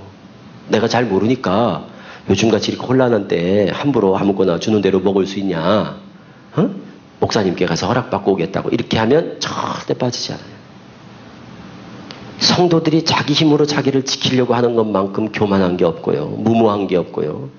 그리고 스스로 무덤을 파는 행위라고 저는 봅니다. 저들은 밥만 먹고 저것만 연구하는 사람이 어떻게 하면 속여 먹을까? 어떻게 하면 이걸 미혹할까? 그래서 우리보다 저들이 우리 실력을 더 잘한다니까요. 그러니까 우리 성도님들이 자기 힘으로 싸워 이기려고 하지 말라고요. 우리가 영적으로 주님을 의지하듯이 내 힘으로는 안 되듯이 교회에서 이단과 이런 싸움에서는요. 목사님들의 힘을 의지하시라고요. 성도님들이 좀 모를 수도 있죠. 성경을 어떻게 다 알아요. 헷갈릴 수도 있죠. 아닌데도 긴 것 같이 보일 때도 있죠. 전 그거를 탓하고 나무랄 생각이 없어요. 그럴 수 있는 거예요, 성도들은. 그러나 중요한 거는 듣고 목사님을 속이면서 공부하고 교회 몰래 공부하는 행위는 그거는 나쁘다는 거예요. 성경을 모르는 거는 나쁘지 않아요. 모를 수 있어요. 그걸 죄라고 할 수 없고 그걸 나무라기만 할 수 없어요. 그러나 목사님을 속이면서 교회를 속이고 공부하는 건 나쁜 거예요. 그래서 겸손하시라는 거예요. 그러므로 이단에 빠지는 배경에는 여러 가지가 있지만 원인이 저는 교만과 불순종의 원인을 찾습니다. 대부분 그 빠지는 사람들이 똑같아요. 이렇게 빠집니다. 듣고는 너무너무 성경적이다 하고 그 사람들이 꼭 성경 가르치면서 가르치는 교육이 있어요. 신천지가. 성경 가르치고 꼭 같이 입막음 교육을 가르쳐요. 무슨 교육이라고요? 입막음 교육. 뭔지 감이 오죠? 공부하는 거를 절대 가족들이나 주위에 특히 교회 목사님께는 말씀하지 마세요. 이걸 꼭 가르친다니까요. 그러면 보통 우리 정상적인 신앙을 하는 분들 같으면 어떻게 반응하겠어요? 꼭 말해야 되는 거 아니에요? 수상하잖아 벌써. 말하지 마세요 이러면 더 말하고 싶은 거 아니에요? 말해야 되는 거 아닙니까? 그런데 어떤 사람들이 말 안 하겠어요? 배워보니까 너무 좋은 거예요. 이미 벌써 맛을 본 거예요. 그런데 진짜 말씀드리면 못하게 할 것 같아. 배우고 싶은 욕심에 그들의 말을 공감하면서 목사님을 속이는 거예요. 그리고 빠지는 거예요. 그러니까 신천지 간 사람은 100% 목사님 속이고 교회를 속이고 가족들 몰래 공부하는 공통점이 있습니다. 전 그게 나쁘다는 거예요. 그러니까 결국 우리가 성경에 무지해서 빠졌다라고만 얘기할 게 아니라 신앙의 성향적인 부분에서 저는 매우 중요하다고 봐요. 성도들이 어떤 성향의 신앙을 하느냐 하는 건 참 중요하다. 지식이 없다. 이 문제보다 더 중요할 수 있는 문제가 뭐냐. 성도들의 어떤 영적인 건강 상태를 어떻게 성경 몇 독했습니까? 지식이 있느냐 없느냐 이런 것만 판단을 합니까? 그거 가지고 제대로 체크가 안 되더라니까요. 왜? 어떤 사람은 성경을 많이 봤어. 그런데도 빠져. 어떤 사람은 성경을 별로 안 봤어. 그런데도 안 빠져. 그건 지식의 문제이기 전에 또 다른 본질적인 문제가 있다고 보는 거예요. 그게 뭐냐? 겸손함과 그리고 순종적 신앙이에요. 기본에 충실한 성도들이라고 그럴까요? 기본 있잖아요. 기본. 신앙생활하면 기본이 있잖아요. 세상에서도 가정에서도 기본적으로 우리가 지켜야 될 에티켓이 있듯이 교회에서도 우리 성도들이 기본적으로 준수해야 될 신앙인의 도리라는 게 있는 거예요. 목사님을 속인다. 이건 뭔가 좀 목사님하고의 관계에서 뭔가 이거 멀어진 거 아니에요? 이거 뭐가 문제가 있는 거 아니에요? 그래서 교회 밖에서 공부하지 마세요 하면 좀 순종하는 그런 자세. 또 뭘 듣고 너무너무 좋아도 내가 뭘 알아요. 내가 뭘 알아요. 목사님께 허락받고 오겠다고. 저는 거기서 그렇게 강의를 오래 했어도요. 목사님께 허락받고 온 사람 한 명도 못 봤다니까요. 그 말은 뭐예요? 목사님께 허락받으러 간다는 것 자체는 좀 힘이 부족해도 자기가 좀 힘이 없어도 목사님의 힘을 빌어서 자기를 지켜낸다는 거예요. 그러니까 양에게 목자가 필요한 거죠. 그런데 자기가 자기를 지키려고 하는 사람들. 나도 들어보면 알아요. 나도 뭐 공부 안 해본 공부가 없다 하고 나도 뭐 베델이니 크로스이니 제자훈련 다 받을 거 다 받았다 하고 딱 듣는 분들이 있어요. 특히 이제 신앙생활 오래 하신 분들. 좀 안다 이거예요. 그리고 딱 듣고는 나는 머리 털라고 처음 들어봤다 하고 이러고 빠지는 거예요 다. 그래서 신천지에서는 초신자보다는 신앙생활을 오래 한 사람들을 좋아하는 요인이 그런 데 있는 거예요. 초신자들이 왜 잘 안 빠지고 오래된 사람이 빠질까? 이상하잖아요? 초신자들은 자기 자신을 믿지 않아요. 나는 성경을 많이 못 읽었어요. 교회 다닌 지 얼마 안 됐어요. 강사님 좋긴 좋은데요. 목사님께 제가 허락받고 올게요. 목사님이 교회 밖에서 공부하지 말라고 그래서 저 지금 여기 공부하는 것도요. 마음이 되게 편치가 않아요. 이런 사람들은 대부분 초신자들이에요. 오래 신앙을 하는 사람들이 나타나는 특징이 있더라고요. 몇 가지. 그게 바로 뭐냐면 자기를 믿더라고. 자기도 안다고 생각을 하더라고요. 신앙의 연조가 더 겸손하게 만들지 않다는 거예요. 신앙의 연조가 이단에 대한 분별력을 훨씬 더 키워주느냐 꼭 그렇지만 않다는 거예요. 직분이 없다가 생기면 직분을 가지면 더 분별력이 있어지느냐 그렇지 않다는 거예요. 그래서 양은 그냥 양이에요. 그래서 목회자 중심, 교회 중심의 신앙이 어느 때보다도 필요한 때다. 저는 이렇게 생각을 하는 거예요. 요즘 혼란하잖아요, 지금. 오늘 사자같이 그냥 삼킬자를 찾아서 다니는 이런 사단이 그냥, 이단이 그냥 들끓는 이때에 우리에게 필요한 신앙의 자세가 뭐냐. 교회 중심, 목회자 중심의 신앙을 잘 지키는 거예요. 그래야 틈을 주지 않을 때 안전합니다. 성도들은 이단의 교리에 대해서 전문가가 아니라고요. 그리고 딱 보면 분별이 잘 안 된다니까요. 뭐 황당무계한 교리도 있지만 처음에 아주 표도 안 나게 서서히 사람들을 그냥 조금씩 그냥 강한 원액을 주는 게 아니라고요. 희석시켜가지고 그냥 냄새도 잘 나지 않은 그리고 예수 그리스도로 포장해서 가르치니까 배우고 싶은 그 욕심은 있고 궁금함, 갈급함은 있고 그러다 보니까 배우다가 빠진다니까요. 그래서 이런 생각을 해봐요. 신천지 교리가 대부분 예언서 그리고 우리가 듣지 못했던 것, 생소한 것 이런 것들을 들고 나오는 이유가 우리가 평소 아는 걸 가지고는 저들이 뭔가 이렇게 혹하게 만들 요인이 별로 없어요. 그리고 우리가 알고 있는 걸 가지고 얘기하면 비교가 되잖아. 그러다 보니까 비교가 안 될 걸 가르치는 거예요. 그러니까 처음 들어보는 것들을 들고 나오는 거예요. 대부분 예언서인 거예요. 특히 요한계시록 같은 거. 그래서 계시록은 우리가 난해하다고 해서 잘 접하지를 못해요. 그러다 보니 우리는 판단에 근거가 없는 거예요. 그냥 일방적으로 듣는 거야. 그러니까 그냥 재미있고 신기하다가 빠진단 말이에요.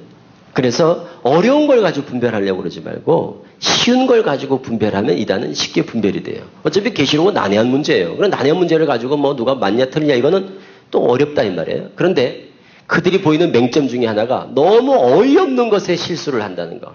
아주 기본적인 상식이 부족하다는 거. 교주들이 막 어려운 문제를 막 푸는 것 같이 하는데 막 계시록 난해한 거는 막 박사같이 얘기를 하는데 너무너무 상식적인 것에서 그냥 허점을 드러내는 경우가 바로 이런 단어에 대한 오류 같은 거, 성막에 대한 오류 같은 거, 말도 안 되는 거 이런 거.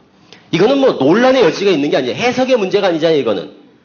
세상에 누가 여기를 방마당으로 해요. 라고 얘기를 해요. 이거는 논란이 없는 거라고요. 이게 여지가 없다고요. 그냥 이건 틀린 거라고요. 이건 뭐 한마디로 그냥 무식하다 이거지. 무식한 거예요. 그냥 이건.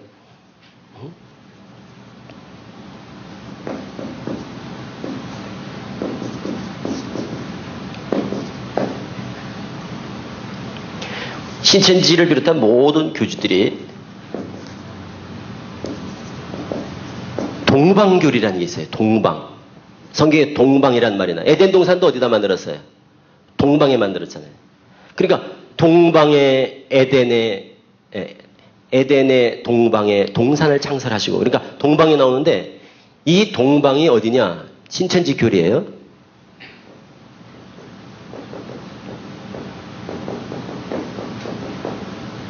과천이에요. 경기도 과천이라는 데가 있습니다. 그 바로 서울 옆에 안양 그 사당동 넘어. 동방이 과천이래요. 이만희 씨가 직접 설교를 한다니까요. 계시받은 그 이만희가 책을 받아먹고 통달했다는 이만희 교주가 과천을 동방이라고 가르쳐요. 그리고 신천지 사람들은 그걸 그대로 믿어요. 물론 이제 비유라고 하는 그 모든 교육 과정을 통해서 다 이제 세뇌가 된 다음에 이제 들으니까 다 이제 먹히는 거지만, 이런 것들이 어디서 나오는 걸까? 과천. 실과 과자 내천. 그래서 실과 과일이 있다. 내가 흐른다. 뭐가 생각나죠? 그럼 신천지들은 에덴 동산이요 이런다고요. 그럼 에덴 동산은 어디 있었죠? 동방에. 그래서 동방은 과천이다. 그러면서 또 거기 곁들여서 이럽니다. 동방이 과천의 옛 이름이 옛 이름, 동방의 옛 이름이, 과천의 옛 이름, 도시 옛 이름이 동방이었다고 이렇게 얘기를 해요. 제가 조사를 해봤거든요. 과천이 진짜 동방이라고 한 적이 있었는가? 없어요. 그렇게 거짓말을 하는 거예요. 과천의 옛 이름이 동방이었대요. 그래서 과천이 동방이다는 얘기가 왜 나오느냐면 에덴 동산을 신천지는 회복한다고 그러거든요. 회복. 에덴 동산을 회복한대요. 그래서 지금 과천에다가 성지를 만들고 과천에서 역사를 펴면서 이거를 합리화시키는 거예요. 동방이 어떻게 과천이냐 이거예요. 성경의 구약 성경에 동방을 과천에다 맞춰서 한번 읽어보세요. 풀어지는 구절이 한 구절이라도 있나? 그럼 우리가 물어봐요. 이제 신천지 사람들이 상담할 때. 집사님, 과천이 동방이에요? 그럼 동방 박사도 과천에서 갔어요? 이렇게 물어본다니까요. 그러니까 이렇게 어처구니 없는 유치한 질문을 할 수밖에 없는 이유가 뭔가 하면 그런 걸 가지고 얘기를 하게 돼요. 왜? 수준이 그러니까 눈높이를 맞춰서 설득을 시켜야 돼요. 그 과천을 동방이라고 믿는. 또 과천에 가면 청계산이라는 데가 있습니다. 청계산. 그래서 이 청계산을 토를 청자, 신의 계자, 뇌산자 이렇잖아요. 한자로. 그러니까 청계산은 바로 신의 산이다. 응? 청계산이 신의 산이래. 이렇게 푸는 거. 이게 신천지식의 이만희 교주의 성경 실력이라고요. 신의 산이래, 이게. 이 신의 계자라고. 그러니까 딴 성경은 못 보는 거예요. 이게 시나이 반도잖아요. 그럼 시나이 산 이러면? 시나이 산 하면 맞출 수가 없죠. 그래서 한글 개혁 성경을 그들이 고집할 수밖에 없는 그들 나름대로의 고충이 있어요. 너무너무 유치한 얘기죠. 이런 것뿐만 아니에요. 그러니까 성경에 대한 어떤 가장 기초적인 것들에 대해서 무지를 드러내는 거죠. 이런 오류들. 그래서 문법적인 오류 이전에 단어에 대한 오류, 문맥을 이해하지 못해서 비롯되는 오류들, 이런 것들이 성경 상식이 아니라 이거는 그냥 기본 상식이 없는, 어떻게 보면 세상에 상식이 없는 이런 것들로 빚어지는 오류들이 모든 사이비 교주들의 들여다보면 정말 맹랑한 교리들이 많아요.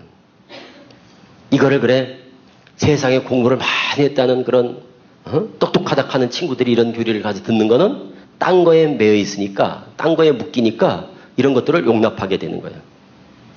그래서 중독이라는 표현을 자꾸 쓰는 이유가 중독된 다음에는 이런 것들이 전혀 감각이 없어져 버려요. 그래. 20년 동안에 많은 오류를 발견하는데도 나오지 못하는 이유가 뭐냐? 실상 교리에 딱 못이 박히니까 그냥 신천지 교리 체계가 딱 머릿속에 딱 입력이 되니까 다른 것들을 용납하게 되더라고요. 내가 합리화시켜버려. 그래서 참 무섭다. 이게 교리 세뇌라는 게, 중독이라는 게 참 이렇게 무섭다. 그러다가 중독에서 이제 해독이 되고 나니까 다 이제 정신을 제자리로 차리고 정신이 돌아온 거예요. 제자리로. 돌아오고 나니까 이제는 그게 보이는 거예요. 그러고서 생각이 나는 거예요. 내가 어떻게 저런 걸 믿었을까? 왜 술 취한 사람들이 밤새 주정하고 막 그러고서 아침에 기억도 못하는 거 있잖아요. 그리고 자기가 한 것이라고 믿어지지 않는 것처럼 제정신이 아니지. 술김에 그런 거죠. 그래서 병이 드는 거예요. 병이 완전히 그냥 기능이 마비돼 버려요. 그러다 보니까 성경 내용 자체에 명확하게 드러나 있는 것들, 이미 그냥 명확한, 그러니까 자기식으로 성경을 그냥 해석해 버리는 거예요.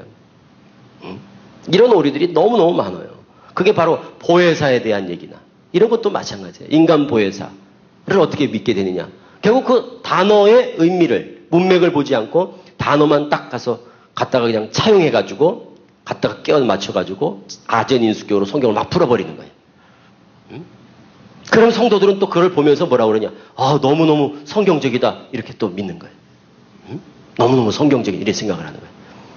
그래서 증거 장막 성경 자체가, 증거 장막 성전 자체가 성경적으로 어떤 오류를 갖는가. 이것만 우리가 딱 알아도 이미 신천지 증거 장막 성전, 시온산 이렇게 얘기하면 틀린 거죠. 시온산도 마찬가지예요. 성경에서 구약의 율법을 받은 곳은 무슨 산입니까? 신의 산이잖아요. 그래서 그 신의 산과 구분해서 히브리서 12장에, 히브리서가 참 중요해요. 그러니까 신의 산과 구분해서 대조시켜서 나오는 산이 바로 시온산이에요. 그래서 옛날 이스라엘 백성들은 하나님께서 구름 타고 강림하시는 그 막 폭풍과 구름 속에서 막 강림하셨던, 하나님이 출애굽기 19장에 막 임하시잖아요. 그렇게 임했던 그곳에 너희는 이른 곳이 아니요 하고 너희가 이른 곳은 시온산 이렇게 나온단 말이에요. 그러니까 그들이 거기 모인 그곳은 신의 산이고, 첫 언약은 신의 산이고, 새 언약은 무슨 산과 연관이 되느냐? 시온산과 연관돼요. 근데 그 시온산이 어디 있다고 그래요? 히브리서 12장에. 땅에 있지 않고 하늘에 있다고 그러잖아요. 그런데 신천지도 자기들이 시온산이라고 그런다고. 또 다른 교주는 자기들이 시온산이라고. 그래서 저 대한민국에 가면요. 과천이 시온산이라고 하고 어디가 또 시온산이라고 하고 매일 교주들이 자기들이 있는 데가 다 시온산이라고 그래. 그거는 왜 여기 저기 시온산을 쫓아다니느냐? 왜 여기 저기 장막성전을 쫓아다니냐? 왜 여기 저기 새하늘 새 땅을 쫓아다니냐? 새하늘 새 땅이 뭔지, 시온산이 뭔지, 증거장막이 뭔지를 모르니까 자꾸 헤매는 거예요. 그런데 마태복음 24장에 뭐라고 되어 있습니까? 주재림 때 거짓 선지자와 적그리스도들이 많이 일어날 텐데 인자가 여기 있다 해도 저기 있다 해도 골방에 있다 광야에 있다 해도 어떻게 해요? 가지 말라고 그러잖아요. 그럼 그래서 그것만 정확하게 이해를 해도 여기 있다 저기 있다 그게 신천지다 또 어디다 교주들마다 다 자기들이 주님이 임한 시온산이고 지상천국이라고 얘기하지만 벌써 그 말씀에 틀렸잖아요. 지금 예수님은 하늘에 계시는데 구름 타고 하늘에서 지금 영광 중에 오실 그 하나님 예수 그리스도를 기다리는데 여기서 여기 있다 저기 있다 할 수가 없잖아요. 여기 저기 있다고 하는 것은 뭐라고 그런 거예요? 예수님이 적그리스도들이 미혹하는 것이니까 절대 여기 저기 있다 해도 가지 말라고 하셨으면 좀 그런 말씀들을 귀히 여기고 좀 지켜고 좀 순종을 할 줄 알아야 되는데 어려운 게 아니잖아요. 그 말씀은 무슨 해석의 여지가 있는 게 아니잖아. 그런 기본에 충실하지 못하고 주님의 말씀을 말같이 여기질 않고 그를 지켜내지 못하는 그리고는 그 욕심에 탐욕스러운 그 지식에 대한 하나님 말씀을 배운다는 것에 대한 그 사단 마귀가 미혹의 영이 부추기는 그 교만과 욕심에 이끌려가지고 여기저기 쫓아다니면서 말씀 배우다가 결국 예수도 잊어버리고 천국도 잊어버리고 구원도 뺏겨버리고 영생도 놓쳐버리는 이런 우를 범하잖아요. 그러니까 결론은 뭐예요? 여기 있다 저기 있다 이렇게 나타나는 모든 사이비 집단은 여기만 구원이 있다. 주님은 여기만 계신다. 이렇게 얘기하는 시대가 아니에요. 그거는 어떤 시대예요? 발상 자체가.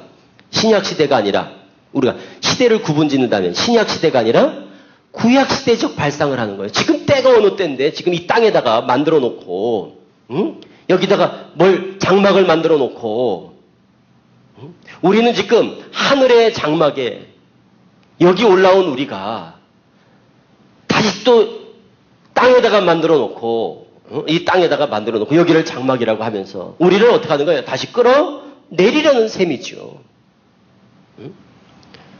시대적 상황을 이해하지 못하는 이게 구약 시대예요. 이게 신약 시대예요. 계시록 시대는 다시 일로 가냐 이거야. 그리고 성경은 구약은 이렇게 신약은 이렇게 가는 게 아닙니다. 기본 틀이 구약도 예수, 신약도 예수 그리스도를 통해서 맞춰줘야 돼. 약속 자체는 그렇잖아요. 구약도 결과적으로는 율법이 누굴 지향하고 있는가 하면 예수 그리스도를 바라보게 하는 거거든요. 예수 그리스도로 나아가는 모학 선생 같은 거라고요. 그리고 새 언약은 역시 예수 그리스도고. 그러니까 구약과 신약이 이 구약 신약의 뜻을 알면 결국 율법과 진리는 이게 완전히 다른 것 같지만 사실은 어떤 점에서는 일치점이 있는 거예요. 지향점이. 그러니까 결국은 구약도 예수 그리고 신약도 결국 예수 그리스도로 모아지는 것이지 이렇게 예언을 하고 보니까 이렇게 가는 거예요. 그래서 예수님의 자리에 교묘히 공간을 확보해서 이만희 교주를 끼워 넣으려고 하는 아주 간교한 사기죠. 사기 수법인 거예요. 거기에 속는 것은 우리가 허점을 보이고 있기 때문에. 그래서 다시 증거장막 성전은 땅에 만들어질 리가 없다는 거. 신천지에 대한 건 오후에 말씀드리겠습니다. 왜 신천지가 이 땅에서 지금 나타날 수 없는가? 지금 신천지라고 하는 자들은 왜 다 사기꾼인가? 여기서는 오늘날 증거장막 성전이든 장막이든 장막 갖다 붙여놓은 것들은 다 사기꾼이라고 제가 말씀드린 거고 그러니까 벌써 교명에서 틀어졌고 오해는 신천지라고 하는 새하늘 새 땅은 왜 지금일 수 없는가? 왜 지금 이 땅에서 신천지가 나타났다고 말할 수 없는가? 하는 신천지의 새하늘 새 땅에 관한 내용을 말씀을 드리겠습니다. 계시록 20장, 21장입니다. 그 부분은 그리고 여기서는 이렇게 정리를 하겠습니다. 그러니까 증거장막 성전을 신천지는 지금 증거장막 성전이라고 15장에 나오니까 이게 증거장막 성전이라는 거예요. 여기가 바로 유재일의 장막 성전이라는 거예요. 그래서 장막 성전과 증거장막 성전을 구분짓는 거예요. 그래서 이 장막을 하늘이라고 비유했다고 보는 거예요. 장막 이꼴 하늘. 그러니까 증거장막은 둘째 장막은 뭐가 되느냐? 새하늘. 그래서 새하늘 새 땅이라는 말이 나오는 거예요. 하늘을 장막이라고 그래요. 장막을 하늘로 비유했다고 그래요. 그 구절이 어디냐? 장막이 하늘이라는 구절이 곧 이게 신천지는 그러니까 한 구절 때문에 그런 거예요. 결국 대부분 다 보면요. 한 구절을 왜곡시킴으로 해가지고 꼬리가 꼬리를 물어가지고 첫 단추를 잘못 끼워가지고 그게 그냥 마지막에는 얼토당토하는 아주 이상한 곳으로 빠지는 요인들이 대부분 성경 한 구절에 틀어지는 거예요. 13장 6절을 한번 읽어보세요. 이건 신천지가 아주 강조하는 건데 13장 6절 하늘은 장막. 그래서 신천지는 비유한 하늘은 장막. 이렇게 외운다니까요. 비유한 하늘은 장막. 13장 6절 뭐라고 되어 있습니까?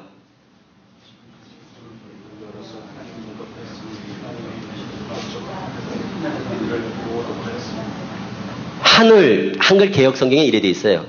하늘 곧 장막 곧 하늘 이렇게 돼 있잖아요.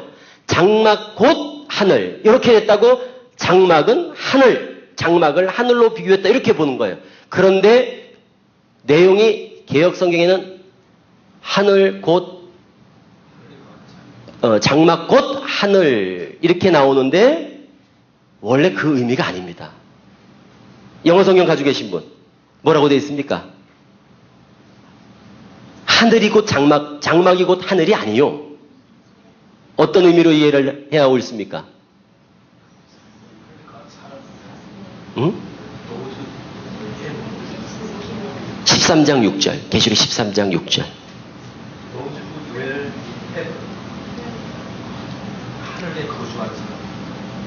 그러니까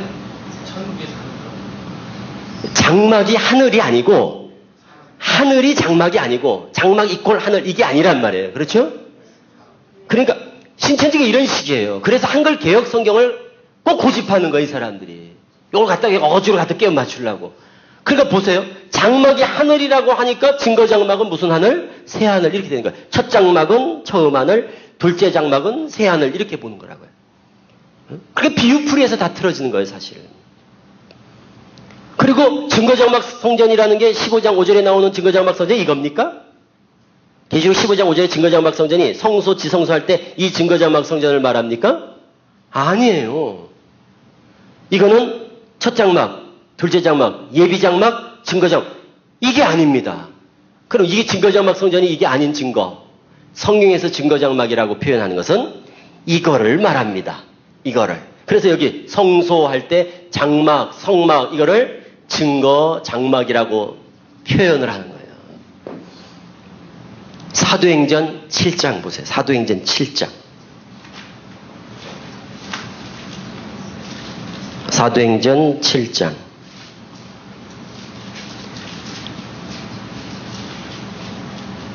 44절 한번 읽어볼까요? 광야에서 우리의 조상들에게 증거의 장막이 있었으니 나오지요? 그러니까 모세 때 장막 자체를 거기가 증거기가 있기 때문에 하나님의 법이 보관되어 있어요. 그래서 뭐라고 표현하는 이것 자체를 뭐라고요? 증거의 장막이라고 말하는 거예요. 그럼 모세 때도 이렇게 증거의 장막을 만들어 놨는데 이것은 모형과 그림자다. 그래서 계시록에 보니까 하늘에 증거 장막에 성전이 있는 걸 보여주는 거예요. 그러니까 하늘에 있는 증거 장막은 성소 지성소 할 때 여기를 말하고 있지 않습니다. 그냥 이걸 말하는 거예요. 그리고 이제는 성소 지성소의 개념이 없어졌잖아요. 왜? 예수께서 이미 십자가를 지심으로 말미암아 휘장을 찢으셨다는 거예요. 그런데 그 찢어진 휘장이 뭐라고 그래요? 예수님의 육체예요. 그러니까 예수님께서 십자가를 지심으로 휘장은 찢어졌다고요. 그래서 예수 그리스도와 연합된 우리들은 어떻게 되는 거예요? 예수님과 함께 죽으시고, 예수의 죽으심은 우리의 죽음이요. 예수께서 살아나심은 우리가 살아남이요. 예수께서 휘장을 찢으시고 지성소에, 곧 다시 말하면 이 성소에 하나님 앞으로 나아가서 새롭고 산 길을 열어놓으셨다. 그렇다면 우리도 예수님과 더불어 어디 들어가는 거예요? 성소에, 증거의 장막에 들어가니까 원래는 누구가 들어가요? 여기가 제사장이 들어가잖아요. 그래서 우리가 뭐가 되는 거예요? 나라와 왕 같은 제사장이에요. 이 다 얻은 거를 이들이 와서 야, 너 신천지 와야 돼. 인 맞아야 돼. 14만천 들어와야 왕 같은 제사장이 돼. 나라와 제사장이 돼. 그 말을 믿고 자기가 가진 것도 놓아버리고 얻은 것도 뺏겨버리고 이런 곳이 어딘지도 모른 채 속아서 엉뚱한 거로서 다시 여기서 다시 내려가는 거 아니에요? 겨우 여기 왔다가 다시 의의 도를 안 후에 타락하는, 세상으로 돌아가 버리는, 다시 더러워지는, 배도하는, 베드로후서 2장의 말씀처럼 배도예요, 그게. 그래서 멸망의 길을 스스로 자초하는 거예요. 개돼지같이 속담이 이루어졌다는 거예요, 그 사람들이. 그러니까 제가 개돼지가 아니라 신천지 사람들이 어떻게 보면 이단에 빠진 사람들이 개돼지 같은 사람들이에요.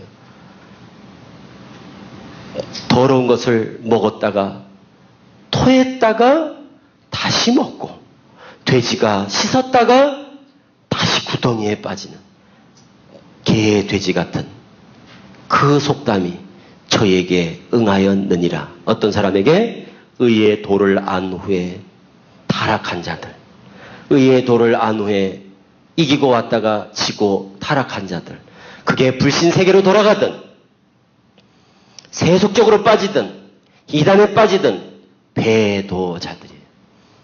격반하장격으로 신천지에 있다가 나온 저 같은 사람들을 배도자라고 그러거든요. 신천지에서. 왜? 도가 이만이니까 저는 이만희를 등지고 나왔으니까 제가 배도자라는 거예요. 그러니까 우리는 예수 그리스도가 도라고 믿으니까, 예수 그리스도를 도라고 믿으니까, 신천지는 이만희를 도라고 믿으니까, 저는 이만희한테 있다가 예수님께 이래 왔으니까 이만희가 볼 때는 배도자고, 예수 믿다가 이만희한테 간 사람은 예수님이 볼 때는 배도자예요. 기준이 다른 거예요. 그래서 저는 신천지 사람들한테 개돼지 소리를 듣는 게 너무너무 행복합니다. 그 사람들한테 칭찬을 받았으면 어떻게 됐겠어요? 제가 거기 있었으면 신천지에서 최고 대우를 받았을 텐데, 개돼지 소리를 듣고 예수님 앞으로 왔으니, 적그리스도 소리를 듣고 여기 왔으니 제가 얼마나 기쁘겠어요. 왜 적그리스도가 됐을까요? 저는 이만희가 뭐니까? 이만희가 그리스도니까. 이만희가 그리스도니까. 저는 이만희를 등지고 왔으니까 적그리스도가 된 거 아니에요? 그러나 적그리스도는 누구냐? 이만희와 그 이만희를 추종하는 자들이 다 적그리스도가 되는 거죠. 예수 그리스도를 대적하는 입장에 서는 줄을 모르는 거예요. 그게 다 관점의 차이죠. 결국 다 자기 입장에서 보는 거예요. 그러나 우리는 성경에서 분명한 걸 없지요. 오직 길이요 진리요 생명 되신 예수 그리스도. 그러므로 단번에 주신 믿음의 도를 위하여 우리는 이제 힘써 싸울 수밖에 없고, 그러나 신천지는 예수 그리스도가 아니라 이만희 교주를 길이요 진리요 생명이라고 고백하는 사람들. 그러니 그쪽에서는 배도자가 되는 게 너무나 마땅하지. 다 나와야죠. 예수 앞으로 돌아와야죠. 그래서 우리가 다시금 정결함을 입고 다시금 깨끗함을 얻고 예수 그리스도 앞으로 돌아올 때 우리가 구원을 얻게 되겠죠. 이게 신천지에서 얘기하는 개, 돼지에 대한 해석입니다. 응? 그래서 저를 개, 돼지라 하고 뱀이라 하고 하여튼 안 좋은 거 다 나한테 갖다 붙여가지고 적그리스도라 하고 그러는 거예요. 그래도 제가 별 개의치 않는 이유는 그건 그 사람들의 얘기니까. 응? 그래서 결론은 언약에 관한 내용이 우리에게 참 중요하다. 그러므로 새 언약의 백성이라는 사실에 대한 흔들림 없는 견고한 에베소서 2장의 그 말씀처럼 우리를 함께 그리스도와 함께 죽게 하시고 다시 일으키시고 우리를 하늘의 보호자에 앉히시니, 저는 너무너무 좋아하는 구절이에요. 제가 우리의 구원의 소망과 확신은 하나님의 말씀에 근거해야지 우리의 신념이나 우리의 의지나 내 어떤 지식이나 내 확신이나 이런 데 있는 게 아니고 오직 하나님의 말씀과 약속, 새 언약의 그 약속을 붙잡는 신앙이 돼야 된다는 생각을 갖습니다. 마지막으로 에베소 읽고 마치겠습니다. 에베소서 한번 보세요. 에베소서 2장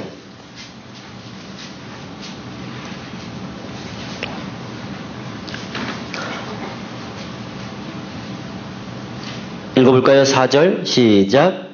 긍휼이 풍성하신 하나님이 우리를 사랑하신 그 큰 사랑을 인하여 사랑으로 말미암아 5절 허물로 죽은 우리를 그리스도와 함께 살리셨고 또 함께 일으키사 그리스도 예수 안에서 함께 하늘에 앉히시니, 네? 함께 죽었고 함께 살았고 함께 일으키사 함께 하늘에 어떻게 해요? 앉히실 겁니까? 앉히셨습니까? 앉히셨다. 이 계시록 2장이 뭐라고 그럽니까? 이기는 자는 내 보좌에 함께 하여 주기를 내가 이기고 아버지 보좌에 함께 앉을 것 같이 해주겠다 하는 그 말씀처럼 우리는 예수께서 하나님의 아들이심을 믿는 믿음으로 이미 이기신 줄로 믿습니다. 예수께서 하나님의 아들이심을 믿는 자가 아니면 세상을 이기는 자가 누구뇨? 이겼으니 우리는 뭐라고 합니까? 하늘 보좌에 함께 한다. 그래서 함께 앉히셨다. 그 앉히신 그곳이 바로 하늘 성소, 하늘의 장막이요. 하나님의 집. 바로 우리 천국이죠. 그렇죠? 이것이 우리에게 약속하신 그 언약의 신실함을 믿는 우리들에게 큰 힘이 될 줄로 믿습니다.